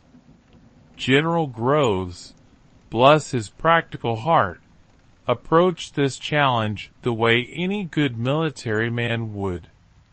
He made lists, lots of lists, lists of scientists, lists of locations, lists of things they'd need, and probably a list of reasons why this was either the best or worst assignment of his career. He realized pretty quickly that managing brilliant people was like managing regular people, except they could prove you wrong with mathematics. The first real breakthrough came when someone suggested they recruit Robert Oppenheimer to lead the scientific effort. Now Oppenheimer was an interesting choice. He was brilliant, absolutely, but he was also the kind of person who quoted Sanskrit at cocktail parties and had a habit of making everyone around him feel slightly undereducated. He was like that friend who can discuss wine, literature, and nuclear physics with equal fluency. Except instead of being annoying at dinner parties, he was about to become the most famous scientist in America. What made Oppenheimer perfect for the job wasn't just his scientific credentials, though those were impressive enough. It was his ability to translate between the language of pure science and the language of we need results now, please. He could talk to a theoretical physicist about quantum mechanics in the morning and explain to a general why they needed more funding in the afternoon, all while maintaining the kind of cool demeanor that suggested he found the whole thing intellectually fascinating rather than terrifying. But you can't run a massive scientific project from university offices and borrowed laboratories. They needed space, and not just any space. They needed secret space. Really secret space. The kind of secret space where you could accidentally change the world without anyone noticing until it was too late. Enter Los Alamos, New Mexico, a location so remote that it made the middle of nowhere look like downtown Manhattan. It was perfect in the way that only truly imperfect places can be perfect. The site was isolated enough that any accidental explosions would mostly just bother the local wildlife, but accessible enough that they could actually transport equipment and people without requiring pack mules.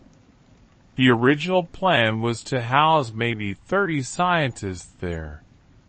This was a bit like planning a small dinner party and having it turn into a wedding reception for 500 people. By the end of the project, Los Alamos had grown from a sleepy ranch school into a secret city with its own post-office school system and probably the highest concentration of advanced degrees per square mile in human history. But Los Alamos was just one piece of the puzzle. The Manhattan Project ended up requiring an entire secret infrastructure spread across the country. They built massive facilities in Oak Ridge, Tennessee, where they would separate uranium isotopes using methods that were equal parts brilliant and brute force. They constructed another enormous complex in Hanford, Washington, for producing plutonium, because apparently one type of nuclear material wasn't enough for their ambitious plans. The logistics alone were mind-boggling. Try explaining to your accountant that you need to build several cities from scratch, hire tens of thousands of people, and consume more electricity than some entire states. All for a project you can't actually tell anyone about. The Tennessee Valley Authority suddenly found itself powering what looked like the industrial equivalent of a small alien invasion. And they just had to trust that someone somewhere knew what they were doing. The security measures were so elaborate they bordered on comedy. Workers at Oak Ridge were told they were helping with the war effort, but most had no idea what they were actually producing. Some thought they were making industrial equipment. Others assumed it was some kind of super fuel. A few probably suspected they were involved in something important. But the compartmentalization was so thorough that you could work on the Manhattan Project for 3 years and still have only the vaguest idea what you'd actually accomplished. Meanwhile, back at Los Alamos, Oppenheimer was facing the unique challenge of creating a functional community where the residents included some of the most brilliant and temperamental people on the planet, all living in temporary housing in the middle of the desert, working on something that might either end the war or accidentally end everything else. It was like summer camp for adults if summer camp involved nuclear physics and the fate of civilization. Now, here's where things get really interesting. In the special way that only theoretical physics can be interesting. You're dealing with people who spend their days thinking about things so small you can't see them, even with the most powerful microscopes. Yet, these invisible things contain enough energy to level cities. It's like discovering that dust bunnies under your couch could power your entire neighborhood if only you could figure out how to convince them to cooperate. The basic concept of nuclear fission sounds almost simple when you say it quickly. You take a uranium atom, you split it, and it releases energy. But saying that is like saying baking a cake when you're actually trying to construct a 12-tier wedding cake while blindfolded using ingredients you've never seen before and following a recipe written in a language that was just invented yesterday. The first challenge was getting the right kind of uranium. Natural uranium is mostly uranium-238, which is about as useful for making bombs as a chocolate teapot. What they needed was uranium-235, which makes up less than 1% of natural uranium. It's like needing to separate red M&Ms from a swimming pool full of mixed M&Ms, except the M&Ms are invisible. They're trying to kill you, and you can only tell them apart using methods that hadn't been invented yet. The scientists at Oak Ridge approached this problem with a kind of methodical determination that only comes from having absolutely no choice. They tried several different separation methods, including one that involved giant electromagnets called calatrons.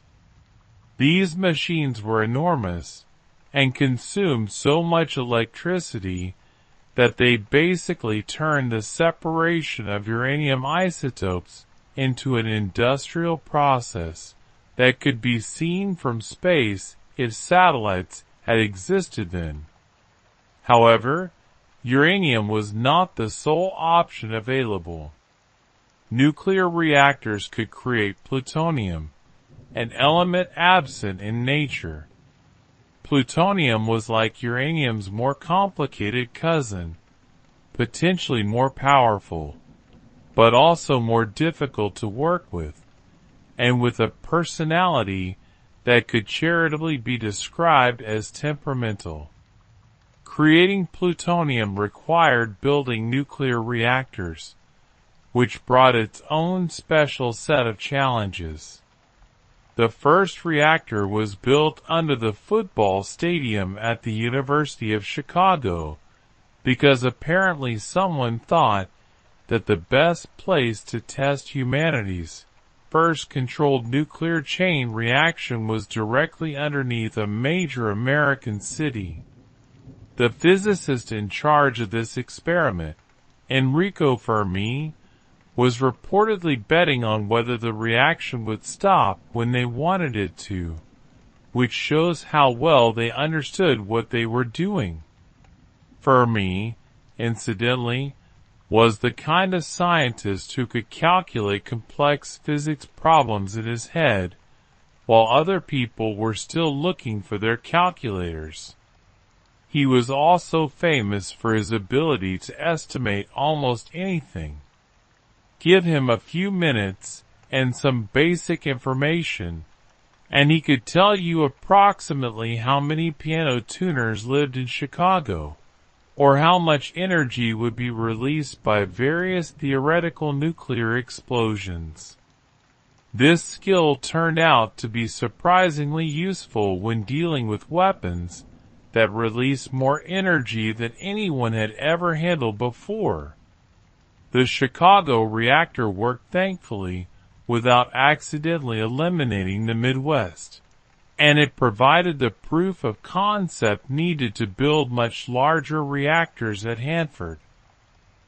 These reactors were designed to produce plutonium on an industrial scale, turning the abstract concept of artificially created elements into something measured in tons rather than microscopic quantities. However, nobody knew because nobody had ever observed a nuclear explosion before. Truman was a practical man who preferred straightforward problems with straightforward solutions. But there was nothing straightforward about atomic weapons. The military estimates for the invasion of Japan were extremely sobering. Operation Downfall, as it was known, had the potential to cause over 1 million American casualties and several million Japanese deaths. These weren't abstract numbers on a strategic planning document. They represented real people, families, and entire communities. The alternative was using atomic weapons against Japanese cities, which would also kill enormous numbers of civilians, but might end the war quickly enough to prevent an even larger catastrophe. It's the kind of decision that would keep anyone awake at night. The kind of moral calculation that has no clearly right answer. Do you choose the option that kills fewer people overall, but involves using weapons of unprecedented destructive power? Or do you choose the conventional invasion that might ultimately cost more lives but doesn't? Cross the threshold into nuclear warfare? Some of the scientists involved in the Manhattan Project were seriously reconsidering their involvement in its creation. Leo Szilard, who had started the whole thing with his worries about German atomic research, now found himself trying to stop the use of the weapons he had helped create. He and several other scientists petitioned Truman to demonstrate the bomb's power without using it against populated areas, perhaps by detonating it over an uninhabited area where Japanese leaders could witness its destructive potential. But military planners argued that a demonstration might not be convincing enough to force Japanese surrender, especially if the bomb failed to detonate properly. They had exactly two operational atomic weapons: Little Boy, the uranium bomb, and Fat Man, the plutonium bomb. And using one for a demonstration would leave them with only one weapon for actual combat use. It was like having two bullets and wondering whether to fire one into the air as a warning shot. The decision-making process was complicated by the fact that many of the people involved still didn't fully understand what they were dealing with. The long-term effects of radiation exposure weren't well understood. The political implications of introducing nuclear weapons to warfare hadn't been fully considered. They were making decisions about the future of human conflict with incomplete information and under enormous time pressure. Japanese resistance was fierce and showed no signs of diminishing. The Battle of Okinawa had demonstrated the terrible cost of invading fortified Japanese positions, and intelligence suggested that the Japanese were preparing to defend their home islands with even greater determination. Kamikaze attacks were increasing in frequency and intensity. From a purely military perspective, anything that could end the war quickly was worth serious consideration. On the other hand, several high-ranking military officials questioned whether atomic weapons were necessary at all. Some argued that Japan was already on the verge of surrender due to conventional bombing, naval blockade, and the Soviet entry into the war against Japan. Others suggested that the primary motivation for using the bombs was not to defeat Japan, but to demonstrate American nuclear capability to the Soviet Union, thereby initiating the Cold War. The target selection process was grimly methodical. Military planners wanted cities that were militarily significant, but had not been heavily damaged by conventional bombing so that the effects of the atomic weapon could be clearly observed and documented. They also wanted targets that would have maximum psychological impact on Japanese leadership. The final target list included Hiroshima, Kokura, Niigata, and Nagasaki. Kyoto was initially on the list as well, but Secretary of War Henry Stimson reportedly removed it from consideration because he had visited the city and appreciated its cultural and historical significance. It's one of those small human moments that had enormous consequences. A single person's aesthetic sensibility potentially saving a city and its hundreds of thousands of inhabitants from nuclear destruction. As the decision deadline approached, Truman was receiving advice from multiple directions, much of it contradictory. Military commanders wanted to use the weapons to save American lives. There was a divide among scientists between those seeking to demonstrate the bomb's power and those advocating for its decisive use. Political advisors were thinking about post-war relationships with both Japan and the Soviet Union. In the end, Truman made the decision that he believed would end the war most quickly and save the most lives overall. Whether he was right or wrong is a question that historians and ethicists continue to debate today. But in the summer of 1945, with incomplete information and enormous pressure, he chose to authorize the use of atomic weapons against Japan. It was a decision that would define not just the end of World War II, but the beginning of the nuclear age. On the morning of August 6, 1945, the crew of the Enola Gay, a B-29 bomber named after the pilot's mother, took off from Tinian Island carrying Little Boy, the uranium bomb that had never been tested, but was expected to work based on theoretical calculations. It's important to take a moment to appreciate the surreal nature of this moment. They were piloting an untested nuclear weapon over the Pacific Ocean, relying on 3 years of theoretical physics and engineering to perform precisely as intended at the crucial moment. Colonel Paul Tibbets, the pilot, probably had the strangest job description in military history that morning. He was essentially a delivery driver, except his package could destroy an entire city, and his route included flying over enemy territory while carrying the most expensive and dangerous cargo in human history. The crew had been told they were carrying a very powerful bomb, but most didn't know they were about to witness the first use of nuclear weapons in warfare. Hiroshima was chosen as the primary target, partly because it was an important military center and partly because it had been largely spared from conventional bombing, making it ideal for observing the effects of atomic weapons.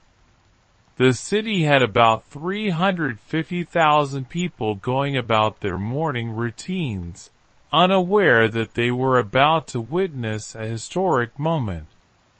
At 8:15 a.m. local time, Little Boy detonated about 1,900 feet above the city center. The explosion created a fireball with temperatures exceeding those at the center of the sun, followed by a shock wave that destroyed virtually everything within a 1-mile radius. The mushroom cloud rose to over 60,000 feet, and the flash of light was visible for miles. Suddenly, a bustling metropolis transformed into the epicenter of the nuclear era. The immediate destruction was almost incomprehensible. Buildings simply vanished. People who were close to the hypocenter were vaporized so quickly that their shadows were burned into concrete and stone surfaces. The intense heat, the crushing force of the shock wave, or the collapse of buildings killed others. Tens of thousands died immediately, and tens of thousands more would die in the following days and weeks from radiation sickness, burns, and injuries. Back in Washington, the news of Hiroshima's destruction was received with a mixture of relief, satisfaction, and growing awareness of what had just been unleashed. Truman announced the attack publicly, explaining that the United States had developed a new and revolutionary increase in destruction and warning Japan to surrender or face a rain of ruin from the air, the like of which has never been seen on this earth. But Japan did not immediately surrender. The Japanese government was still processing the implications of what had happened to Hiroshima when 3 days later another B-29 took off from Tinian carrying Fat Man, the plutonium bomb that had been successfully tested at Trinity. The original target was Kokura, but cloud cover forced the crew to divert to their secondary target, Nagasaki. Nagasaki was a port city with significant military industry, home to about 240,000 people. That man detonated at 11:02 a.m. on August 9th, creating another mushroom cloud and another zone of complete devastation. The bomb was actually more powerful than Little Boy, but the hilly terrain of Nagasaki limited the destruction somewhat compared to the flat geography of Hiroshima. The two atomic bombings killed over 200,000 people, most of them civilians, and demonstrated that the United States possessed weapons of unprecedented destructive power. More importantly, from a strategic perspective, they showed that America could produce these weapons and was willing to use them. The message to both Japan and the rest of the world was unmistakable. The rules of warfare had fundamentally changed. Emperor Hirohito announced Japan's surrender on August 15, 1945. Citing a new and most cruel bomb as one of the factors in his decision. The war was over, but the nuclear age had begun. The scientists and engineers who had worked on the Manhattan Project found themselves grappling with the reality that their theoretical calculations had translated into actual human destruction on an unprecedented scale. Some, like Oppenheimer, were haunted by what they had helped create. Others argued that the bombs had actually saved lives by ending the war quickly and preventing a costly invasion of Japan. Whether the atomic bombings were necessary or justified remains a topic of debate, but it is undeniable that they represented a significant shift in human history. The Manhattan Project had succeeded in its primary objective. It had created weapons powerful enough to end World War II, but it had also created something else. A world where the complete destruction of civilization was now theoretically possible, where the stakes of international conflict had been raised beyond anything previously imaginable. As the aftermath of Hiroshima and Nagasaki receded, the scientists who had dedicated 3 years to their clandestine work came to understand that their efforts were far from concluded. They had solved the technical challenge of nuclear weapons, but they had also created political, ethical, and strategic challenges that would define international relations for generations to come. The atomic age had arrived, and there was no going back. When the celebration parades ended and the newspapers stopped running headlines about the miracle weapons that had ended the war, the people who had created those weapons found themselves dealing with a peculiar kind of hangover. It wasn't the sort you get from too much champagne at a victory party, but the kind that comes from realizing you fundamentally changed the world and aren't entirely sure whether you should feel proud or terrified. The Manhattan Project had been such a massive, all-consuming effort that many of the scientists involved hadn't really had time to think about what would happen after they succeeded. It's akin to devoting 3 years to the construction of a race car, only to abruptly discover you don't know where to steer it. They had solved the technical problem of nuclear weapons with brilliant efficiency, but they had inadvertently created problems that were much more complicated than mere physics. Oppenheimer, who had led the scientific effort at Los Alamos, found himself in the strange position of being simultaneously celebrated as a hero and viewed with suspicion as a potential security risk. He had become the most famous scientist in America, the father of the atomic bomb, but he was also someone who quoted Sanskrit poetry and had complicated political views that made government officials nervous. It's challenging to be a national icon when you keep reminding people that the thing that made you famous could also destroy civilization. The other scientists went to universities and research institutions, taking with them the knowledge of how to build nuclear weapons and the burden of knowing what those weapons could do. Some threw themselves into peaceful applications of nuclear technology, hoping to balance the destructive potential of their work with beneficial uses for atomic energy.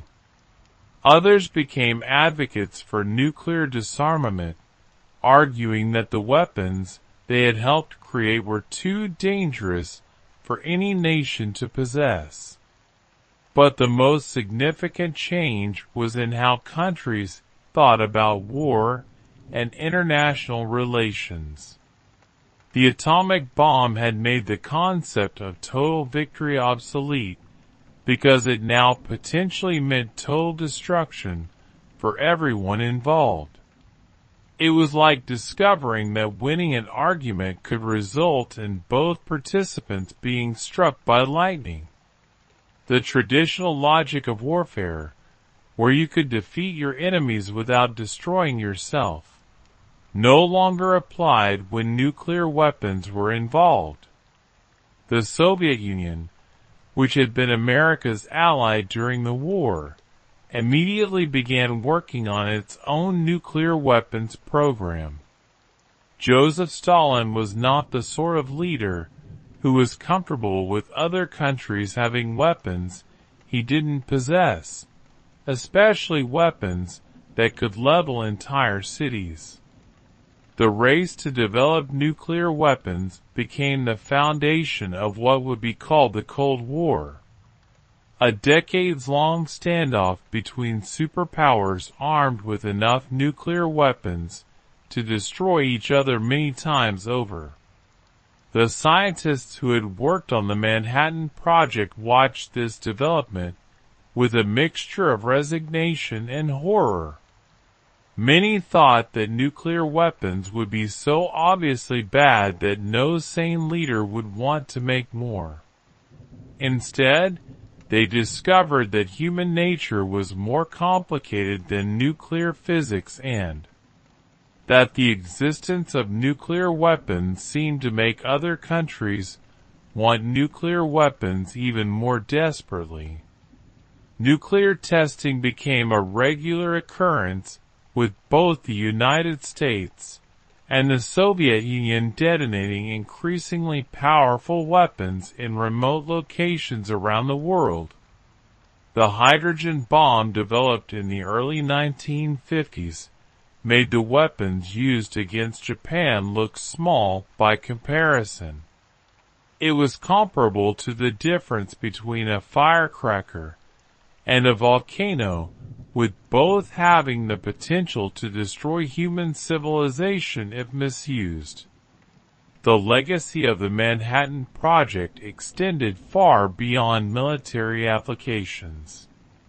Nuclear power plants began generating electricity. Nuclear medicine revolutionized cancer treatment, and radioactive isotopes became essential tools for scientific research. The same knowledge that had created the most destructive weapons in history also led to innovations that saved lives and advanced human understanding of the natural world. But perhaps the most lasting legacy of the Manhattan Project was the way it changed how we think about the relationship between science and society.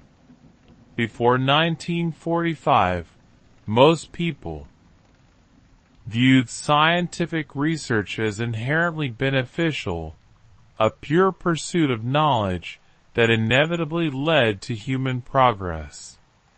After Hiroshima and Nagasaki, it became clear that scientific knowledge could be used for purposes that were anything but beneficial, and that scientists had responsibilities that extended beyond their laboratories.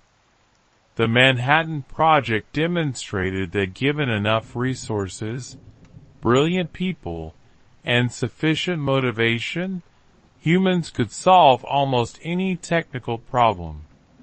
But it also showed that solving technical problems was often easier than dealing with the consequences of those solutions. The scientists had successfully built nuclear weapons, but they had also built a world where the continued existence of human civilization depended on the wisdom and restraint of political leaders.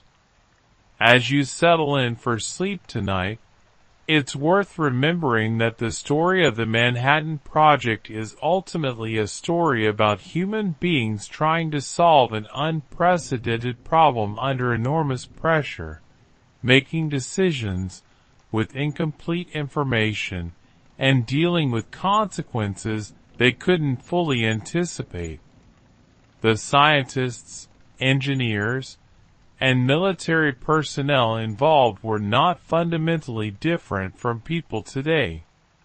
They were just people trying to do their jobs in extraordinary circumstances. The atomic age that began in the New Mexico desert in 1945 is still with us today, and probably always will be. The knowledge of how to split atoms and release enormous amounts of energy cannot be uninvented. And the weapons created during the Manhattan Project have shaped international relations for over 70 years. But perhaps that's not entirely a bad thing. The existence of nuclear weapons has made large-scale wars between major powers extremely risky, creating a strange kind of peace through the threat of mutual destruction. It's not the most comforting foundation for international stability, but it has worked so far. You wake before dawn in a small rented room above a cafe in Alès, southern France.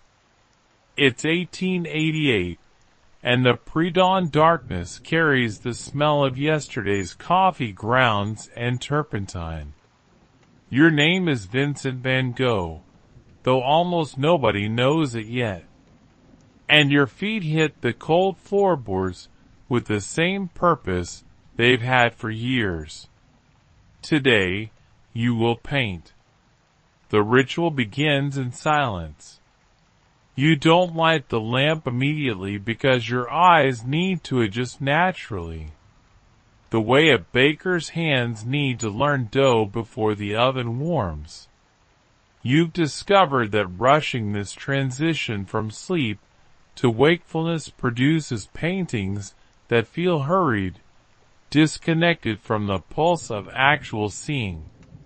So you sit on the edge of your narrow bed, listening to the town slowly remember itself, a shutter creaking open somewhere, a dog's distant bark, the first cartwheels grinding against cobblestones. Your room measures roughly 12 feet by 10 feet. You know this because you painted it. And painting something means measuring it with your eyes 1,000 times. The walls are the color of old cream stained here and there with accidental daubs of paint from when you've gestured too enthusiastically. Your bed has a simple wooden frame. 2 chairs sit against one wall, their cane seats worn smooth. Above them hangs a small mirror you rarely look into, not from vanity or its opposite, but because your face has never interested you the way other faces do. You're not the subject. The world is. The morning light, when it finally arrives, doesn't burst through your window like a trumpet announcement. It seeps in gradually the way watercolor bleeds across wet paper. You've learned that this is how most real things happen. Not with drama, but with patience. The light touches your wash basin first, then creeps across to your shoes, which you've left by the door, caked with yesterday's dried mud from the fields. You don't own many shoes. You wear them until they fall apart. Then you patch them. Then you wear them some more. Money spent on unnecessary shoes is money not spent on paint. You stand and stretch, feeling your spine crack in 3 distinct places. You're 35 years old, though your body sometimes feels older. Years of poor nutrition, walking miles every day, sleeping in cheap rooms with thin mattresses. These things accumulate in your joints like interest on a debt. But your hands are steady. That's what matters.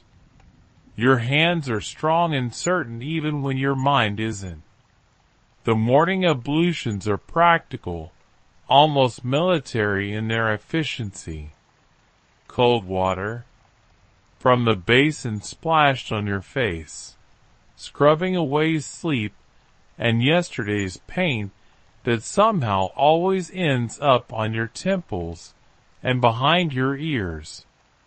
You've stopped questioning how paint migrates to these unlikely places.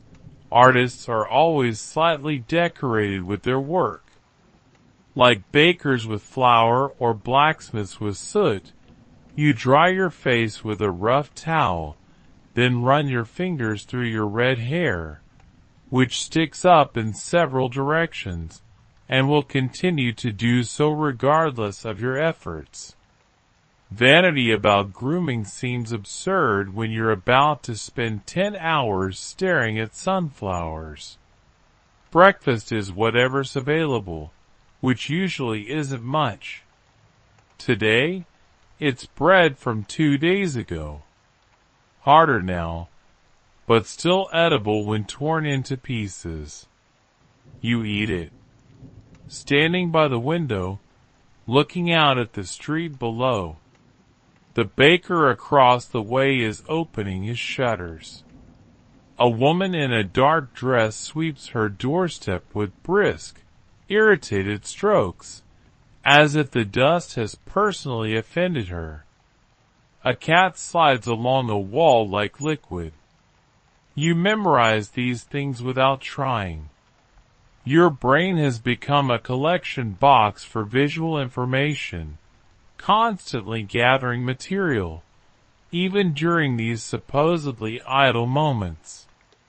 The coffee when you make it tastes like burnt earth and desperation. You've never been good at cooking, and coffee making is a subset of that larger failure. But it's hot, and it contains caffeine, which means it fulfills its function. You've learned not to demand that things be more than they are. Coffee should taste good, but it doesn't have to. Painting should sell, but it doesn't have to. Not everything needs to be perfect. Most things just need to be done. While you drink, you review your mental inventory of supplies. Titanium white is running low. Prussian blue has maybe 3 more paintings in the tube. The linseed oil needs replacing soon. Chrome yellow, your beloved yellow, your sunshine in paste form, is adequate for now. You calculate costs in your head, matching them against the monthly allowance your brother Theo sends from Paris. The mathematics are always depressing, so you don't linger on them. You'll make it work. You always make it work, even if it means eating less bread next week. The light is stronger now, turning the walls golden. This is the moment you've been waiting for without realizing you were waiting. The moment when the day declares its color intentions. Today will be warm-toned. You can already tell the shadows will have purple in them by afternoon. The sky will be that particular shade of blue that only exists in Provence, as if God mixed ultramarine with hope and spread it overhead like a blessing. You finish your coffee and set the cup on the small table. Then you stand still for a moment, feeling your body settle into readiness. Your shoulders drop. Your breathing slows. This is the transition point, the threshold between being a person who sleeps and eats and a person who sees and creates. It's a shift you practice so many times it's become automatic. Like a priest entering a church or a soldier picking up a rifle. This is what you do. This is who you are. You reach for your coat, a brown jacket that's seen better years. As you shrug it on, you feel the weight of brushes in the inside pocket, a reassuring pressure against your ribs. Your fingers check automatically. Yes, the small sketchbook is still there. A stub of graphite wrapped in string. Your portable memory for when oil and canvas aren't practical. Everything you need is accounted for. Everything necessary is present. Before leaving, you glance once more around the room. It's not much, this temporary home, but it's yours. The bed where you collapse after 12-hour painting sessions. The chairs where you sit and write long letters to Theo trying to explain what you're seeing, what you're attempting, and why it matters. The mirror that reflects a man who looks perpetually surprised by his own face. The window that frames the world like a painting you haven't started yet. Then you open the door and step into the morning, ready to do what you've always done. Look at ordinary things until they become extraordinary. Then try to capture that transformation on canvas before the magic evaporates. It's not a mystical process. It's work. It's practice. It's what happens when you show up every single day. Even when you don't feel like it. Even when the previous day's painting was terrible. Even when nobody's buying, and nobody's watching, and nobody particularly cares. The street outside smells like horse manure and flowering jasmine. An oddly pleasant combination that you've come to associate with purpose. You turn left toward the fields, toward the light, toward whatever today will show you if you're patient enough to see it. The walk to your painting spot isn't exercise, it's education. You've covered this route dozens of times, but it's never the same twice because light is never the same twice. And light changes everything it touches. Today, the morning sun slants from the east, turning the Yellowstone buildings into blocks of butter. Shadows pool in doorways like spilled ink. You notice these things the way a musician notices pitch automatically, constantly, unable to turn it off even if you wanted to. Your pace is steady, but not hurried. Hurrying makes you miss things.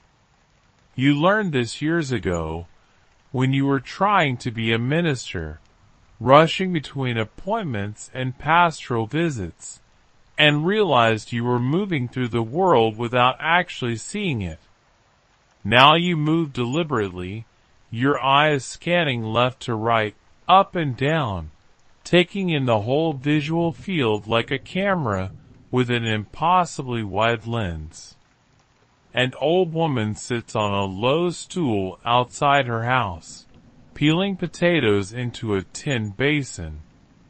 Her hands move with the efficiency of someone who's performed this task 10,000 times. The potato skins fall in long spirals, brown and cream. You note the curve of her back, the angle of her wrists, and the way the light catches the blade of her knife. You don't stop to sketch her. Stopping would make her self-conscious, and would change the naturalness of the scene. But you file away the image. Later, maybe next week, maybe next year. A painting will need an old woman's hands, and you'll remember these hands. The streets narrow as you leave the town center.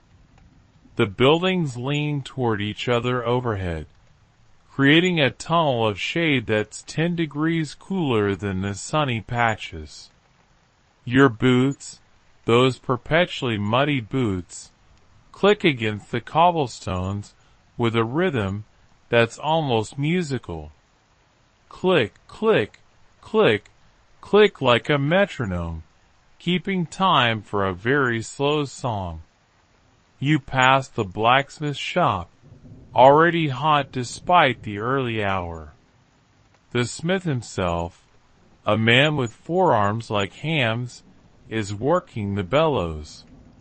The forge glows orange, red, and you pause to spite yourself because that particular quality of light, incandescent, dangerous, alive, is one of the hardest things to capture on canvas. How do you paint light that's also heat? How do you make a viewer feel warm from a cold layer of paint? These are the questions that wake you at 3 in the morning and refuse to let you return to sleep. The smith nods at you. You nod back. He thinks you're odd. You can tell everyone thinks you're odd. You've heard the whispers, seen the sidelong glances, the crazy Dutch painter who stares at things too long, who talks to himself while working, who once cut off part of his own ear during a crisis you still can't fully explain, even to yourself. But the smith is polite, and politeness is enough. You don't need friendship from everyone you meet. You need light and form and color, and those things don't care if you're popular. Beyond the smith's shop, the buildings start to thin out. Gardens appear, then small plots of vegetables, then open fields stretching toward the horizon. This is where you're heading, to the edge of civilization, where human arrangement gives way to natural chaos. You've always felt more comfortable here in the transitional zones. Not quite town, not quite countryside, places where anything might happen, where the rules are still being negotiated. The earth beneath your feet changes from stone to packed dirt to softer soil. You can feel the difference through your boot soles, the way a sailor feels the mood of the sea through the deck of a ship. The ground here is red-orange and iron-rich, the color of rust and clay and dried blood. It stains everything it touches. Your boots, your trouser cuffs, your hands when you sit in the fields and steady yourself against the earth. You've tried to mix this exact color in paint. Burnt sienna with a touch of cadmium orange and maybe some raw umber, but you've never quite matched it. Nature's palette is always more complex than anything you can mix on your own. Birds wheel overhead, dark shapes against the brightening sky. Swallows, you think, though you're not particularly good at identifying species. They move with such confidence, such certainty of purpose. You envy them this sometimes. They never seem to doubt which direction to fly or whether their flying matters. They simply fly because flying is what they do, and that's enough. The fields open before you like a green and gold sea, weed mostly with occasional interruptions of poppies. Those shocking red punctuation marks that make the whole landscape vibrate. You've painted poppies more times than you can count, but you still haven't captured what they actually do to a field. They don't just add color. They add violence, urgency, and a kind of visual shouting that demands attention. A field without poppies is a sentence without passion. A field with poppies is a sentence ending in an exclamation point. You walk along the edge of a wheat field, running your hand through the tops of the grain stalks. They're dry and whisper soft like the sound of secrets being shared. The wheat is nearly ready for harvest. You can tell by the weight of the seed heads and the way they bow toward earth as if praying. In a week, maybe 2, men will come with scythes and reduce all this gold to stubble. The thought makes you walk faster. You need to paint this before it disappears. Everything beautiful is temporary. Everything worth looking at will eventually be gone. Your painting spot today is a slight rise overlooking the fields near a twisted olive tree that you painted before but never quite captured. The tree has character. That's the only way to describe it. It's been shaped by wind and drought and time into something that looks half dead but refuses to give up. Gray-green leaves shimmer in the breeze. The trunk is gnarled like an arthritic hand. You love this tree. You love it the way you love your brother Theo. Uncomplicated and deep and without needing reasons. You set down your canvas and painting supplies, arranging them with the care of a surgeon preparing instruments. The easel goes here, facing northeast to catch the changing light. The canvas, a rough weave you stretched yourself, because professional stretching costs money you don't have, fits onto the easel with a satisfying click. Your paint box opens like a small treasure chest, revealing tubes squeezed flat at the bottom. Colors arranged by temperature. Cools on the left, warms on the right. Your palette, a rectangular board worn smooth and stained with 100 previous paintings, rests on your left forearm. Brushes go in your right hand, a cluster of bristles like a small bouquet. But before you start painting, you sit. This is important. You've learned that beginning too quickly produces work that's enthusiastic but superficial. You need to let the place settle into you. You need to let your eyes adjust not just to the light, but to the specific personality of this particular morning. Every day has its own character, its own mood. Today feels contemplative. The light is soft, the shadows gentle. A day for careful observation rather than dramatic gesture. You watch the wheat move in waves, responding to breezes you can't feel from this distance. The motion is hypnotic and calming. You let your mind empty, becoming nothing but a pair of eyes, a recording device for the world's visual information. This is the closest you come to meditation, though you'd never call it that. It's simply looking. Looking until you see. A farmer appears in the middle distance, a dark figure against the gold. He's examining something in the field, bending down, straightening up, moving in that slow, considered way that farmers have. People who know that rushing accomplishes nothing.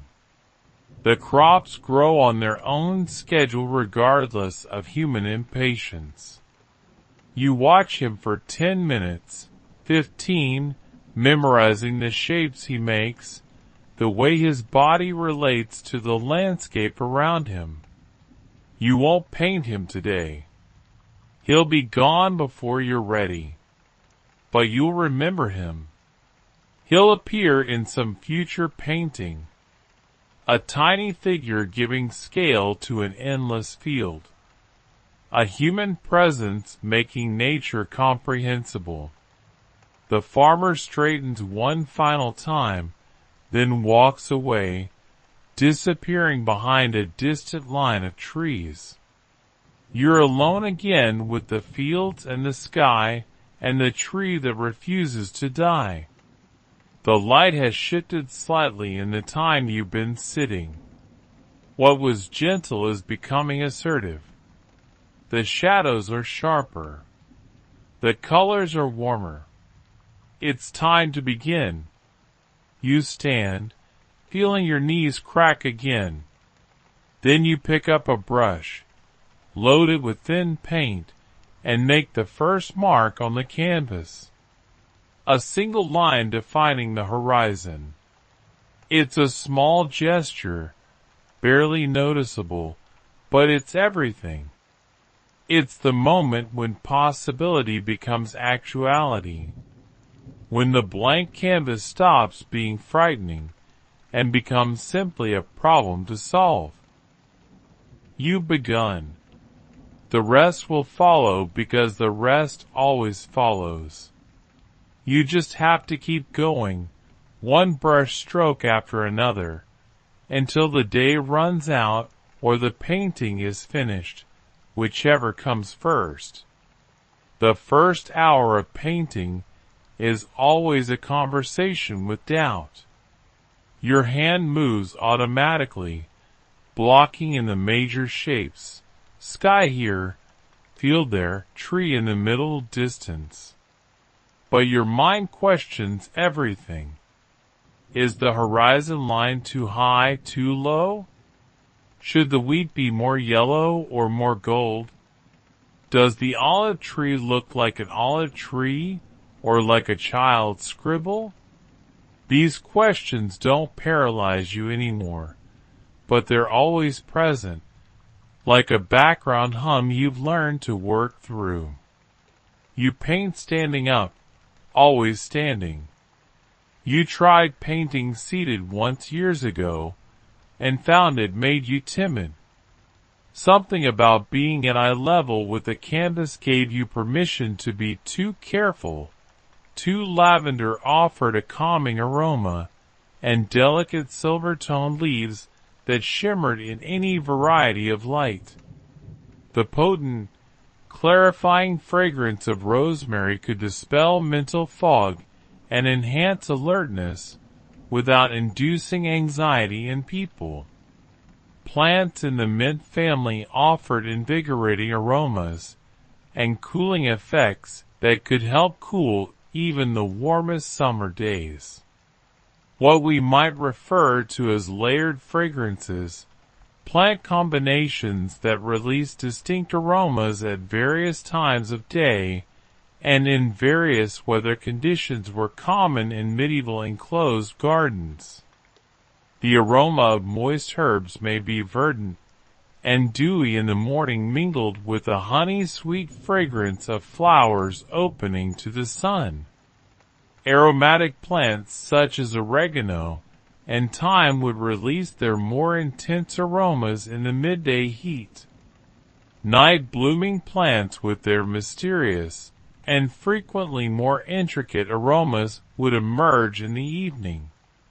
These gardens' ground planning adhered to principles that seemed to work almost magically. The walkways were both intimately close and sufficiently wide for comfortable walking. Since you could never see the entire garden at once, they gently curved to evoke a sense of discovery. There was always something new to discover around every corner. However, everything happened at a natural and secure pace, and the curves were never abrupt enough to cause surprise or fear. Enclosed garden water management reached new artistic heights. Each drop of water could be meticulously regulated and synchronized because these were enclosed spaces. In order to produce various sounds and visual effects throughout the garden, designers devised systems that would allow water to move slowly through the area, appearing and disappearing. You may first see water as a gentle spring that emerges from a carved stone face in one wall, then follow its path as it feeds various plant beds via tiny channels before gathering in a central basin to reflect the sky and light. From the first gentle bubbling of the spring to the gentle trickling through the channels to the almost silent filling of the last basin, the sound of this water would change as it traveled. The psychological significance of what we might refer to as controlled wilderness within enclosed spaces was also recognized by medieval designers. These gardens featured sections where plants were permitted to grow in more organic patterns despite their meticulous planning and upkeep. Herbs that had been left to self-seed and spread could be found in a corner, resulting in patches that felt wild and impromptu, but were totally safe. A basic psychological need of humans was met by this harmony between naturalness and control. We need a certain amount of surprise and natural beauty to keep our minds active and interested. But we also need order and predictability for security. Both were simultaneously offered by enclosed gardens, which offered areas of delightful unpredictability along with general order and safety. Enclosed gardens featured especially elaborate seating arrangements. There were several seating options to accommodate various social settings and moods. Cool, isolated places to reflect were provided by stone benches set into the walls. For extended stays, wooden benches placed in bright spots offered warmth and comfort. The most private and cozy seating was provided by turf benches. Those amazing earth and grass creations from the Middle Ages that were ideal for reading, taking naps, or having quiet discussions. The placement of these seating sections was done to capitalize on the various seasons and times of day. In order to enjoy the gentle early sun, morning seats faced east. The locations of the midday seats were chosen to provide shade during the hottest times of the day. Seats in the evening faced west to watch the sunset. In order to harness any available warmth from the low winter sun, winter seats were placed in alcoves facing south. Enclosed garden seasonal development was thoughtfully planned to offer psychological support all year long. After enduring the harsh winters of the Middle Ages, people needed hope and renewal, which spring plantings offered. Summertime designs offered celebration and plenty. Plants in autumnal gardens conveyed a sense of preparation and harvest. Evergreen trees and intriguing architectural elements were included in the design to add beauty and interest even during the winter months. Most significantly, medieval enclosed gardens were intended to be places for what we might refer to as productive solitude. These were not places where you could hide from the outside world forever, but rather places where you could temporarily withdraw, regain your emotional and mental balance, and then resume your daily activities with fresh vitality and perspective. Imagine yourself falling asleep in your own little enclosed garden with walls that feel protective rather than limiting, and breathing in air that is scented with herbs that have been carefully selected to encourage relaxation and tranquility. The boundaries of the garden create a perfect little world where you can just enjoy being in an area created specifically for your well-being. When you wake up this morning, you'll find something amazing. Centuries before the terms environmental aromatherapy were coined, medieval people were engaging in a highly developed form of it. In addition to being aesthetically pleasing, their gardens were meticulously planned sensory experiences that used the scents and qualities of plants to affect mental, physical, and emotional states. Medieval garden designers drew inspiration from a fascinating blend of traditional knowledge passed down through the generations, keen observation, and what they dubbed the doctrine of signatures. The idea that a plant's growth patterns, scent, or appearance could reveal its medicinal uses. Their practical outcomes were frequently remarkably effective, even though some of their theories now seem charmingly antiquated. An early morning stroll through a medieval herb garden would reveal what is essentially a living pharmacy, but one that has been created with a psychologist's awareness of human needs and an artist's sense of aesthetics. Every plant was placed to provide the greatest possible therapeutic benefit to garden visitors in addition to ideal growing conditions. Along pathways where people would naturally brush against it, chamomile was planted. It has tiny daisy-like flowers and a sweet apple-like scent. Although medieval gardeners were aware that the aroma of chamomile could reduce anxiety and encourage sound sleep, they also recognized that the psychological impact was greater when the scent was inadvertently inhaled rather than intentionally. Something about finding a healing scent by accident is more potent than actively seeking it out.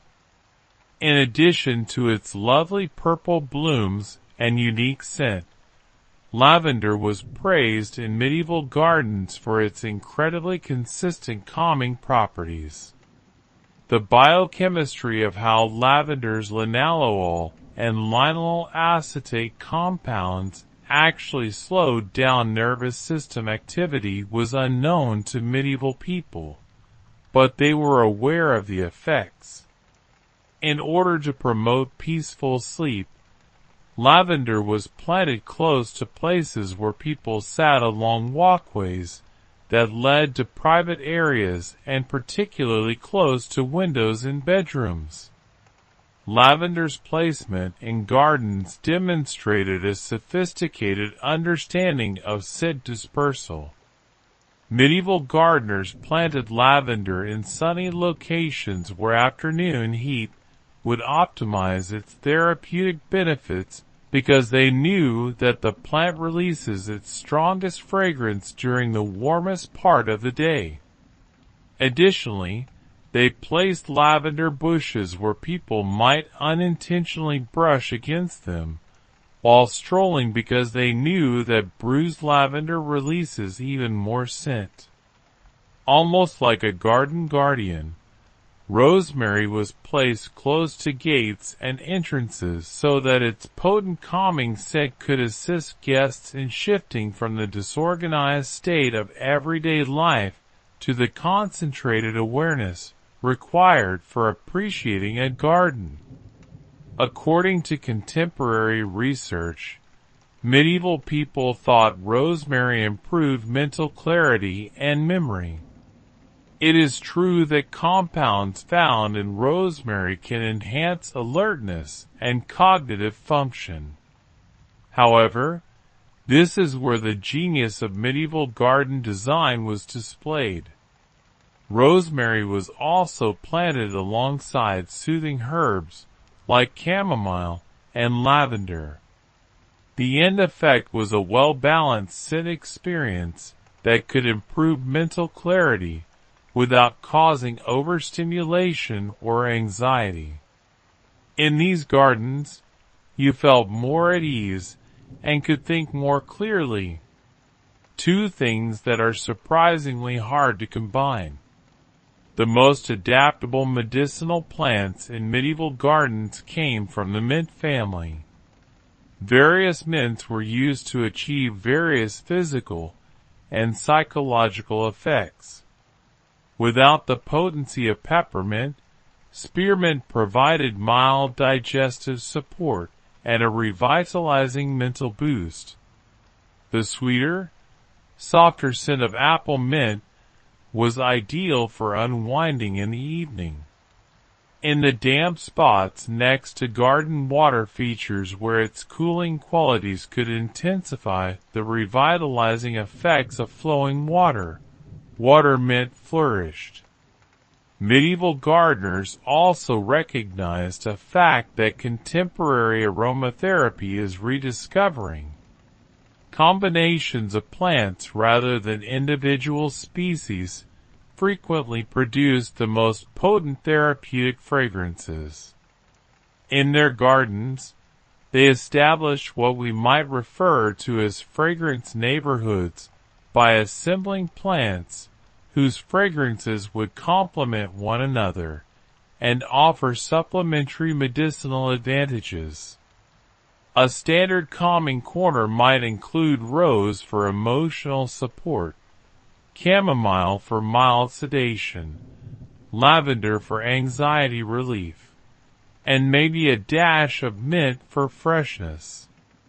Because each plant releases a different amount of fragrance in response to temperature and humidity changes, these plants would be arranged so that their distinct scents would naturally blend to create complex, subtle scent experiences that could change throughout the day.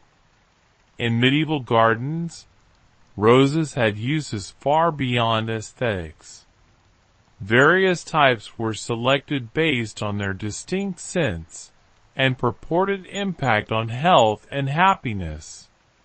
With their powerful complex scent, Damascus roses were thought to uplift the soul and fortify the heart in difficult times.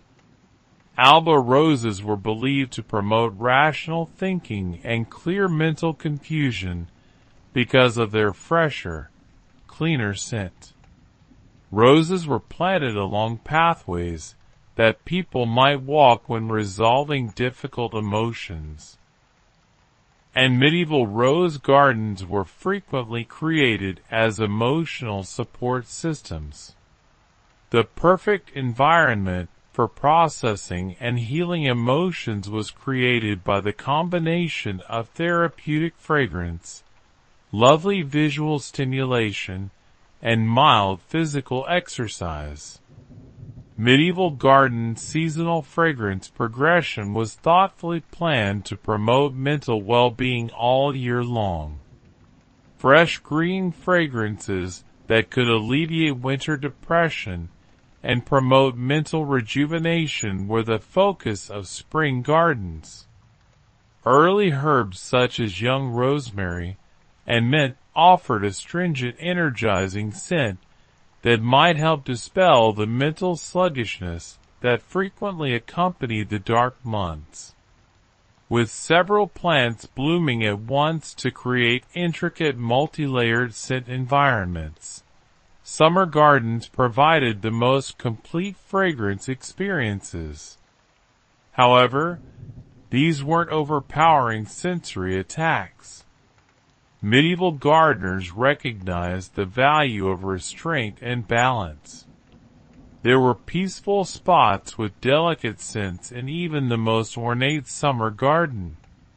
Places where overstimulated senses could relax. Warming, grounding scents from autumn gardens could ease the psychological transition to winter. The rich, complex scents of late-blooming herbs such as oregano and sage seemed to capture the joy of harvest. These plants were frequently placed close to places where people could sit and think back on the events of the year while mentally getting ready for the reflective winter months. Medieval herb gardens also served as therapeutic environments for their upkeep. Herb harvesting required methodical, slow attention to timing, plant conditions, and appropriate methods. Spaces filled with concentrated fragrances from drying herbs could benefit from aromatherapy for weeks. Since disturbed herb plants released their fragrances as you worked, even weeding herb gardens was more enjoyable than other garden maintenance. The significance of a personal connection to medicinal plants is another thing that medieval people understood that we are still learning about.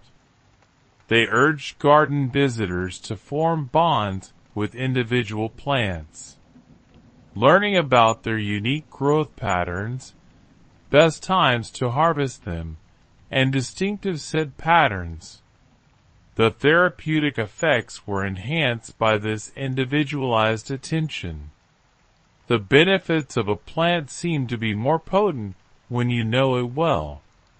Imagine yourself surrounded by carefully selected and arranged plants that will support your health as evening descends on your make-believe medieval herb garden.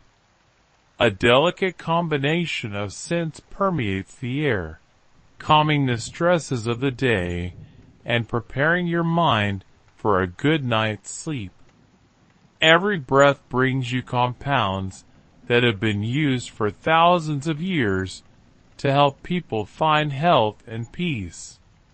These compounds were arranged by gardeners who realized that healing occurs most effectively in settings that are beautiful and thoughtfully designed. You are studying one of the most intriguing facets of medieval gardening this morning: the creation of spaces that have the power to literally alter human perception through the use of geometric patterns and symbolic designs. Plants were not arranged haphazardly or in accordance with contemporary aesthetic standards by medieval garden designers. Their work was based on a deep understanding of how spiritual awareness and mental state are influenced by visual patterns. In the world of the medieval people, everything was thought to have symbolic meaning, rather than being merely ornamental choices. Numbers, shapes, colors, and spatial relationships were seen as stepping stones to a greater comprehension of natural harmony and divine order. This symbolic language was employed by garden designers to create areas that could lead guests to particular spiritual and psychological states. You would instantly notice the sense of balance and justice that seems to emanate from the layout itself if you were to walk into a medieval garden that was created using sacred geometric principles. Pathways that follow mathematical proportions found in nature. The same ratios that are present in human bodies. Flower petals and seashells would entice your attention. Your mind would perceive these patterns as essentially reliable and harmonious, even if you were not familiar with the technical specifics. The square formed by intersecting pathways into 4 smaller squares was the most popular geometric foundation for medieval gardens. The 4 elements, earth, air, fire, and water. The 4 seasons, the 4 cardinal directions, and the 4 rivers of paradise mentioned in biblical texts were all represented by this pattern, which is known as a quadripartite design. Beyond its symbolic significance, however, this design had useful psychological effects. Quadripartite gardens offered a visual order that was both simple enough to be instantly understandable and complex enough to be fascinating. The overall pattern was easy for your mind to understand, giving you a sense of control. However, there was space for variation and surprise within each quadrant. Human psychological needs appear to be well served by this blend of controlled variation and predictable structure. Geometrically designed gardens had pathways that were more than just ways to get from one place to another. They served as what we might refer to as contemplation guides. Physical objects that by merely walking could induce meditative states in your mind. Special features such as a fountain, an especially lovely plant, or a religious sculpture that encouraged pause and contemplation were frequently used to mark the intersections where pathways crossed. Medieval garden designers realized something that contemporary meditation instructors have rediscovered. That beautiful visual stimulation coupled with repetitive rhythmic movement can create deeply calming and restorative altered states of consciousness. It became a kind of moving meditation to follow the geometric paths of a medieval garden with their predictable curves and intersections. Geometric gardens with circular features had unique psychological purposes. Curved alcoves, round fountains, and circular herb beds offered visual respite from the overall geometric framework's angular precision. More significantly, however, in medieval symbolic thinking, circles stood for wholeness, harmony, and perfection. It was thought that incorporating circular elements into garden design would aid guests in achieving spiritual integration and psychological wholeness. What we might refer to as sacred proportion systems, mathematical relationships thought to reflect divine harmony, were incorporated into the most elaborate medieval gardens. The golden ratio, which can be found in everything from nautilus shells to sunflower seed spirals, was frequently used to establish the connections between various garden sections. Even when visitors were unable to consciously pinpoint the reason, these proportional systems produced gardens that felt enigmatically fulfilling to experience. Your mind would react with a sense of calm and rightness that seemed to come from the surroundings rather than from any deliberate effort on your part as your eye moved through areas that felt harmonious and well-balanced. Geometric gardens featured equally complex color schemes based on observed psychological effects and symbolic associations. Medieval designers employed what they dubbed color harmonies. White flowers were frequently planted in central areas or along main routes because they symbolized purity and spiritual illumination. Red flowers were placed where their emotional intensity could be appreciated without overpowering the tranquil atmosphere of the garden, symbolizing both earthly passion and divine love. Despite being comparatively uncommon in medieval gardens, blue flowers were prized for their purported capacity to foster introspection and spiritual understanding. They were frequently placed in peaceful nooks or beside walkways that led to places of prayer, where their calming hue might assist guests in turning their attention from material worries to spiritual ones. Keeping up geometric gardens was a kind of spiritual exercise in and of itself. Regular patient attention was necessary to maintain the pattern's clarity and accuracy. The gardeners who cared for these areas frequently referred to their labor as a kind of meditation or prayer. Replanting to maintain color arrangements, weeding to preserve the clarity of planted patterns, and trimming hedges to maintain clean geometric lines all became opportunities to practice the kind of focused attention that medieval people associated with spiritual development.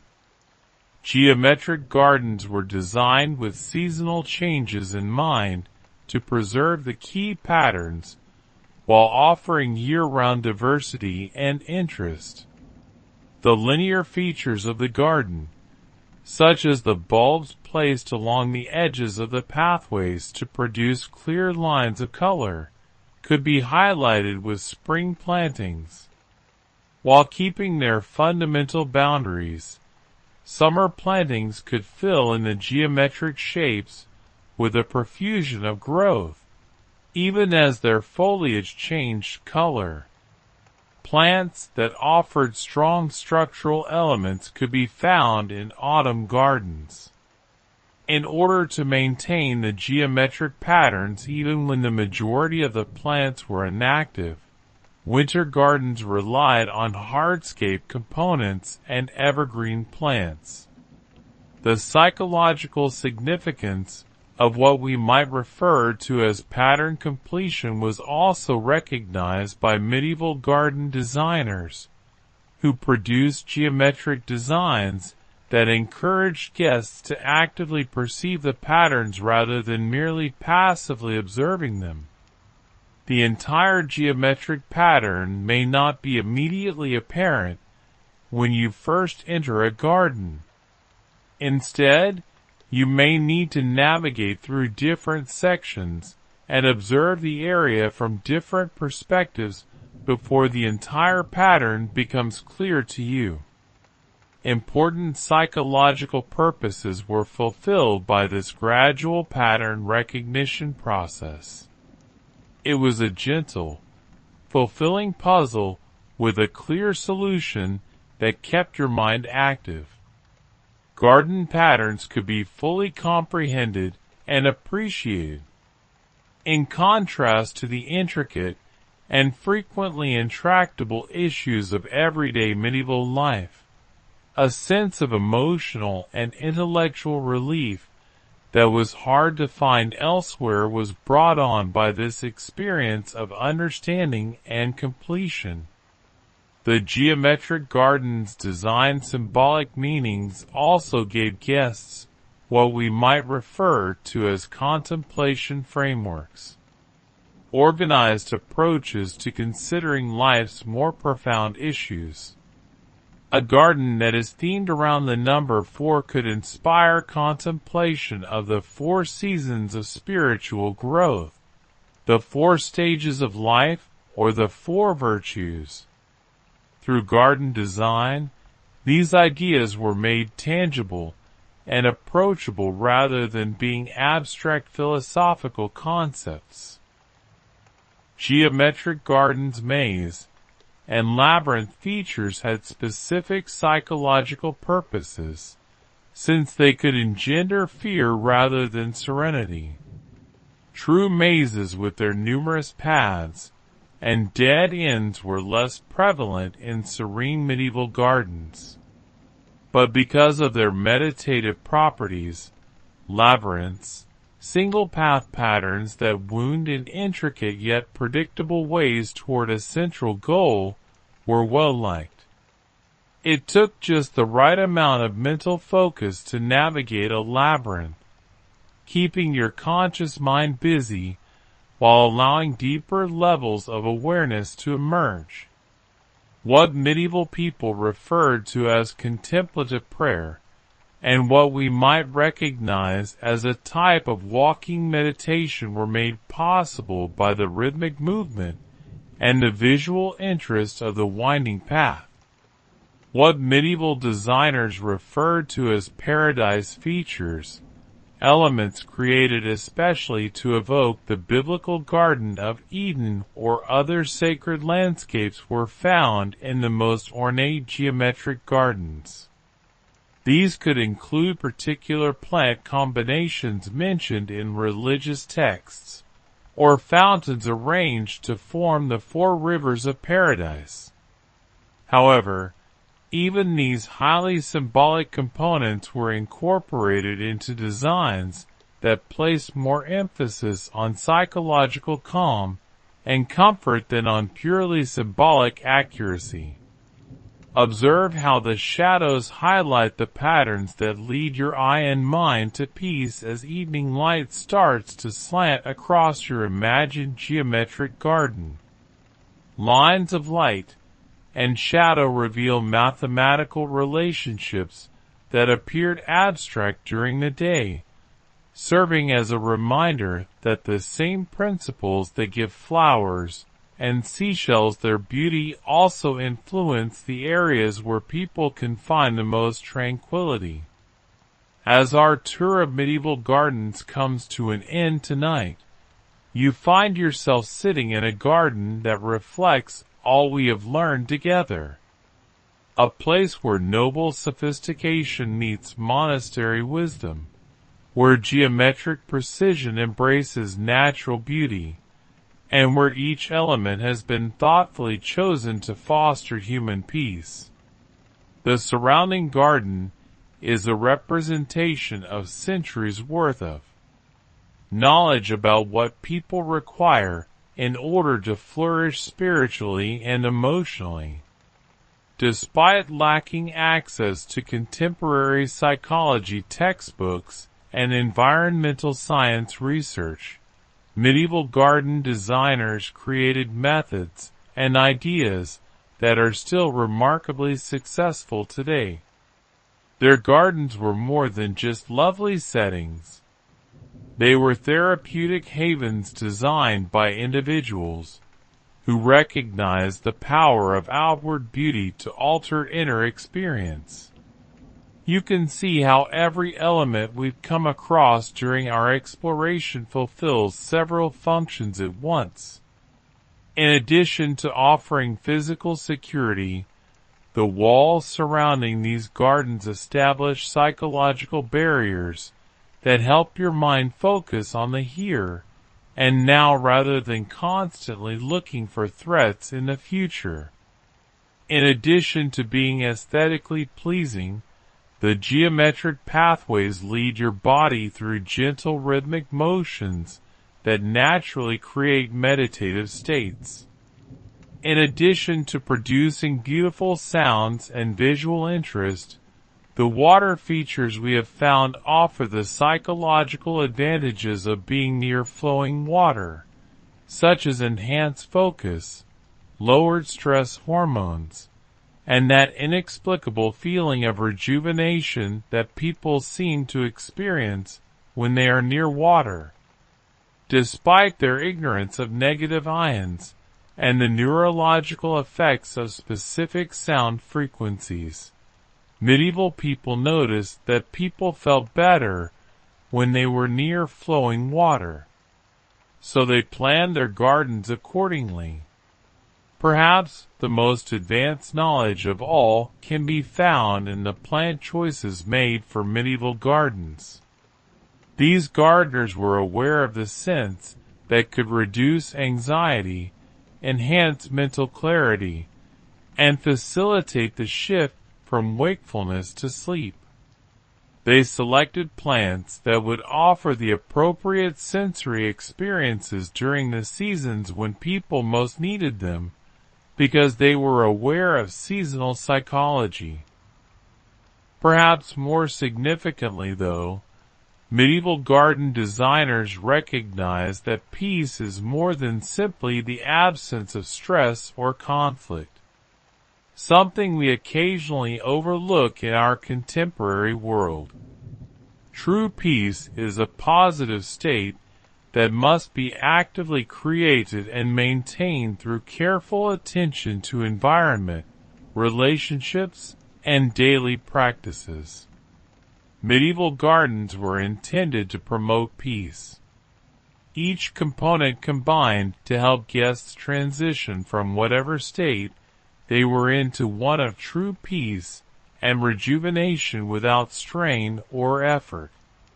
The shift occurred gradually and organically.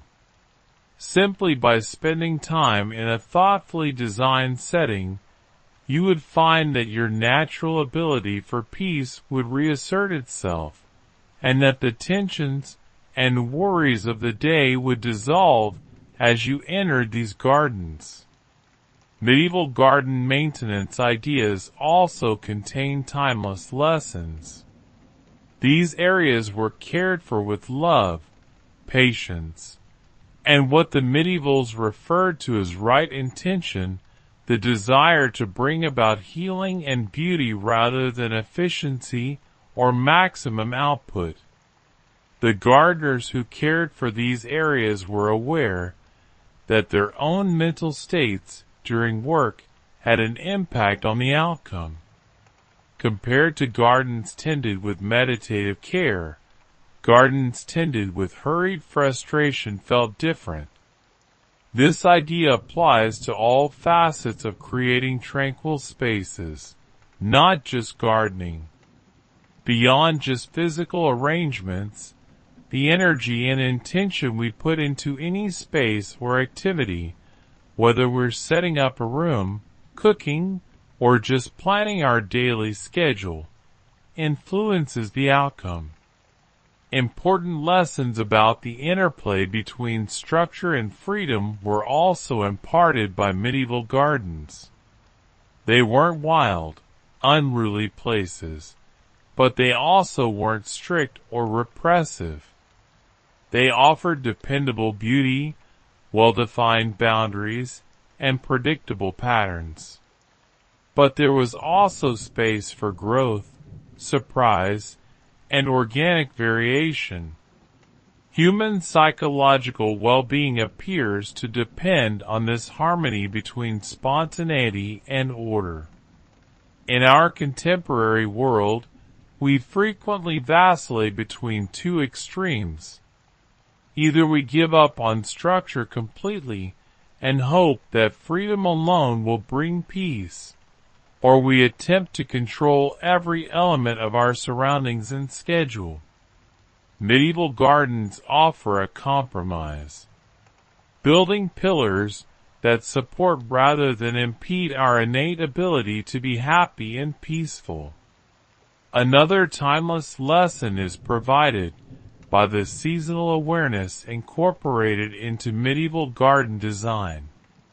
Recognizing that people have different needs at different times and seasons, these gardens were created to offer a variety of gifts throughout the year. After long winters, when people most needed encouragement, spring gardens provided hope and renewal. Summer gardens supported the active growing season with celebration and plenty. As the year came to a close, autumn gardens provided a time for contemplation and preparation. During the reflective months, winter gardens offered structure and peaceful beauty. The way we think about bringing peace into our own lives may change as a result of this seasonal approach to the surroundings and activities. We might learn to modify our peacemaking techniques to fit with seasonal psychological needs and natural rhythms rather than relying on the same tactics to function consistently throughout the year. Important insights can also be gained from the social aspects of medieval gardens. These were places intended to foster both community and solitude, not just private havens. They offered gathering places where people could congregate in lovely serene surroundings, as well as peaceful alcoves where people could find time to themselves. The gardens demonstrated that fostering an environment free from stress and conflict is what true peace is all about, not isolating oneself from others. Perhaps most importantly, medieval gardens showed that usefulness and beauty are partners rather than mutually exclusive. Every lovely feature in these gardens had a function as well. Whether it was to improve growing conditions, supply medicinal plants, control water flow, or promote mental well-being in people, this combination of usefulness and beauty offers ideas for how we could approach all of our life's decisions. Final wisdom worth passing down is provided by the timing principles ingrained in medieval garden design. Through repeated exposure to thoughtfully designed sensory experiences, these gardens gradually and steadily worked their calming magic. They were intended to bring about the kind of profound, long-lasting change that occurs when people regularly spend time in settings that encourage their best traits rather than for temporary solutions or instant transformation.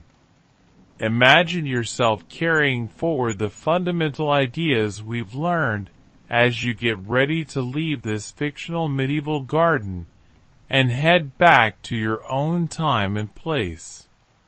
The significance of safety and enclosure, the ability of natural beauty to alter mood and consciousness, the importance of geometric order mixed with organic variety, and the fundamental human need for areas created especially to foster peace. The medieval garden keepers had a profound understanding. Establishing peace in particular locations is the first step toward establishing peace globally, and people naturally become more peaceful when they regularly have access to truly peaceful settings. Their gardens were investments in human potential, areas created to support individuals in becoming the most serene, astute, and affectionate versions of themselves. The scent of medieval lavender, the sound of water gently trickling through stone channels, and the fulfillment that comes from spending time in places created with unending attention to human flourishing should all accompany you as you drift off to sleep tonight. Even though these gardens are only in our imaginations right now, anyone who wants to bring beauty, order, and peace to their own region of the world can always benefit from their wisdom. Some human experiences, beauty, peace, the healing power of well-kept gardens, transcend time and connect us across centuries to the basic needs and joys that make us human. These bells that called medieval people to prayer ring one last time across your imagined landscape, but they are not calling you to any specific religious practice. Dream sweet dreams in your peaceful garden. Now, if you will, imagine that your great times 1,000 grandmother is sitting around a fire some 40,000 years ago, and she has just created the most groundbreaking technology of her era. No, it won't be the wheel for another 35,000 years. She has discovered a way to leave meaningful marks on cave walls. Prior to this point, human knowledge was like water attempting to survive in a sieve. Entire libraries of knowledge just vanished into the smoky prehistoric air whenever an elder passed away. Imagine having no other way to transmit that knowledge than through the delicate telephone game of human memory. Imagine being the one who knew exactly which berries wouldn't kill you, which animal tracks meant dinner versus which meant you were about to become dinner, or how to track mammoth migration patterns across seasons. Remember, your forefathers weren't sluggish. Their brains were identical to ours in every way, including their ability to think abstractly and solve challenging problems. They simply did not have the convenience of filing systems, post-it notes, or even the most basic written reminder. They created extremely complex oral traditions, transforming vital survival knowledge into stories, songs, and rituals that could be remembered for weeks on end, much like particularly memorable commercial jingles. These oral traditions were amazing examples of human creativity. Epic poetry that masqueraded as heroes' journeys and included intricate geographic details. There were songs that communicated water source locations over great distances. Children were taught which plants to stay away from through stories that incorporated the knowledge into enduring tales of fantastical animals and perilous adventures. Each person carried a wealth of knowledge essential to the survival of their community, transforming the human mind into a living library. However, even the most talented storyteller couldn't be everywhere at once, and memories, bless them, have a way of adding their own artistic flourishes over time. To understand the difficulty our ancestors faced in preserving precise information across generations, try playing telephone at a dinner party. Over time, the recipe for a life-saving medication could evolve into a tale of magical medicinal herbs that could only be grown during a full moon. The first breakthrough occurred when someone understood that a handprint on a cave wall could mean more than just Una was here. It could mean Una herself even when she wasn't there. Let's call her Una because history forgot to record her name, which is deliciously ironic when you think about it. The ability to make the absent present, impart permanence to the transient, and build a bridge across time so that one moment could speak to another was the pinnacle of magic. Consider the mental leap that this signified. Una needed to realize that a static mark could represent a moving person, that a flat image could represent a three-dimensional person, and that a permanent symbol could represent a transient human presence. Without any prior examples to guide her, she was effectively creating the idea of symbolic representation from the ground up. Cave walls quickly evolved into the first social media sites ever used by humans. Images of horses, bison, and the occasional self-portrait of a cave artist who was quite proud of their hunting skills were interspersed with hand stencils. But these weren't just old Instagram posts. They were the first attempt by humanity to say, "This happened. We were here. This matters. Remember us." Not only were the caves at Lascaux, Chauvet, and Altamira art galleries, but they also represented the first attempts by humans to communicate permanently. The painters there realized something profound. Pictures could have deeper meanings than just their visual impact. Information about hunting methods, seasonal migration patterns, or the religious beliefs that govern the relationship between humans and animals may be included in a painting depicting a bison hunt. This is where things start to get intriguing, though. Simple representation wasn't enough for those early artists. They started to symbolize an abstract. A zigzag line could stand for lightning, water, or a river's course. The sun, the moon, or the idea of completeness could all be represented by a circle. Dots could stand for seeds, stars, or the concept of plurality. Before you knew it, people had discovered the groundbreaking notion that symbols could stand for concepts, ideas, and abstract relationships in addition to tangible objects. It's similar to when your dog discovers that the word walk can actually call forth leashes, excitement, and the prospect of adventure. In addition to describing the activity of moving on four legs, however, our ancestors received the foundation of civilization instead of tail wagging. These early symbol systems were not writing as we know it today, because they could not capture the full complexity of spoken language. However, this realization by humans was the pivotal first step, demonstrating that meaning could be permanently encoded and decoded by other minds, even though separated by great time and space.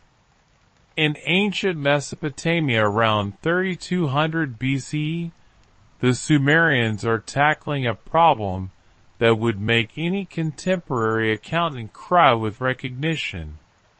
How to keep track of who owes what to whom when your economy is twice as dramatic and more complicated than a soap opera family tree. Agriculture may seem straightforward, but it's actually a highly intricate system of resource management, seasonal planning, and economic coordination that the Sumerians had perfected. Their temples collected offerings from hundreds of worshippers, provided daily rations to priests and workers, organized labor gangs for large-scale construction projects, and oversaw cross-continental trade networks that brought silver from Anatolia, lapis lazuli from Afghanistan, and cedar wood from Lebanon. Try using just your memory and a few knots and string to keep track of all that. Something had to give because the Sumerian economy had expanded beyond human memory's ability to control. They would have to discover a method to expand human memory beyond the confines of the individual mind, or they would have to reduce their society to the level of a small village. The protagonist of our tale is an anonymous Sumerian bureaucrat, who is most likely the archetypal counterpart of the person in your workplace, who remembers everyone's birthdays, organizes the supply closet without being asked, and actually reads the terms and conditions. This administrative was thought there has to be a better way. After observing the disarray of record keeping, the initial attempts were exquisitely basic. Tiny tokens made of clay, each signifying a certain amount of a particular good. A sheep is worth 1 token. A bushel of barley is worth another, and an oil jar is worth a third. To represent real transactions, these tokens could be transferred, counted, and stored. You could give someone 10 sheep tokens if you owed them 10 sheep. And the debt was noted in a way that was more flexible than engraving marks on stone, but more permanent than memory. Tokens, however, had their own issues. They were tiny, challenging to store securely, and prone to being misplaced. The discovery was made that it was possible to permanently record the meaning of the tokens by pressing them into clay tablets rather than storing them loose. The tangible tokens turned into clay impressions, and writing appeared out of nowhere. They developed cuneiform, which is a system of wedge-shaped marks that are pressed into clay tablets using a reed stylus. The literal meaning of cuneiform is wedge-shaped, which reveals all about Sumerian priorities. They were pragmatic individuals who named their writing system after the mark shape rather than after cosmic principles or gods. The Sumerians soon realized they were onto something more significant than livestock inventories. Even though it began beautifully simple. 1 sheep equals 1 mark. 10 sheep equals 10 marks, and 50 sheep equals a different mark that meant many sheep. In the future, the system could represent the sounds of words that referred to things in addition to quantities of things. Imagine the moment when a scribe, likely working through the night with flickering lamplight, discovered that the symbol for barley could also stand for the sound she, because that was how barley was pronounced in Sumerian. It was like learning that Lego blocks could create not just spaceships and castles, but whole worlds of emotion, abstract thought, and imagination. All of a sudden, you could write abstract concepts like shepherd by fusing the symbol for barley for the sound she with the symbol for man. After this phonetic discovery, cuneiform evolved from a basic accounting system to a complete writing system that could represent any spoken idea. The ramifications were astounding. You could write not just 10 sheep, but the shepherd who tends 10 sheep is my brother, and he lives beyond the hill where the barley grows tall in the spring rains, for the first time in human history. At first look, the clay tablets that emerge from this discovery are delightfully ordinary. These old spreadsheets conceal the seeds of literature, law, and human expression, but the majority of them read like the most dull email inbox in the world. Received 3 bushels of barley from Ilobani, due 2 sheep by the new moon, witnessed by Uarnamu. One of the most prestigious occupations in human history was that of the scribes who produced these tablets. Acquiring knowledge of cuneiform was akin to mastering an ancient language, accounting software and artistic technique all at once. There were intricate grammatical rules to learn, hundreds of symbols to commit to memory, and professional standards to uphold. These individuals knew they were engaging in magic, because they were the first to actually solidify thoughts and turn spoken words into permanent objects. Is it understandable that they developed a sense of professional pride that bordered on arrogance? They were the defenders of civilization itself. Contracts, laws, literature, and history would all be impossible without scribes.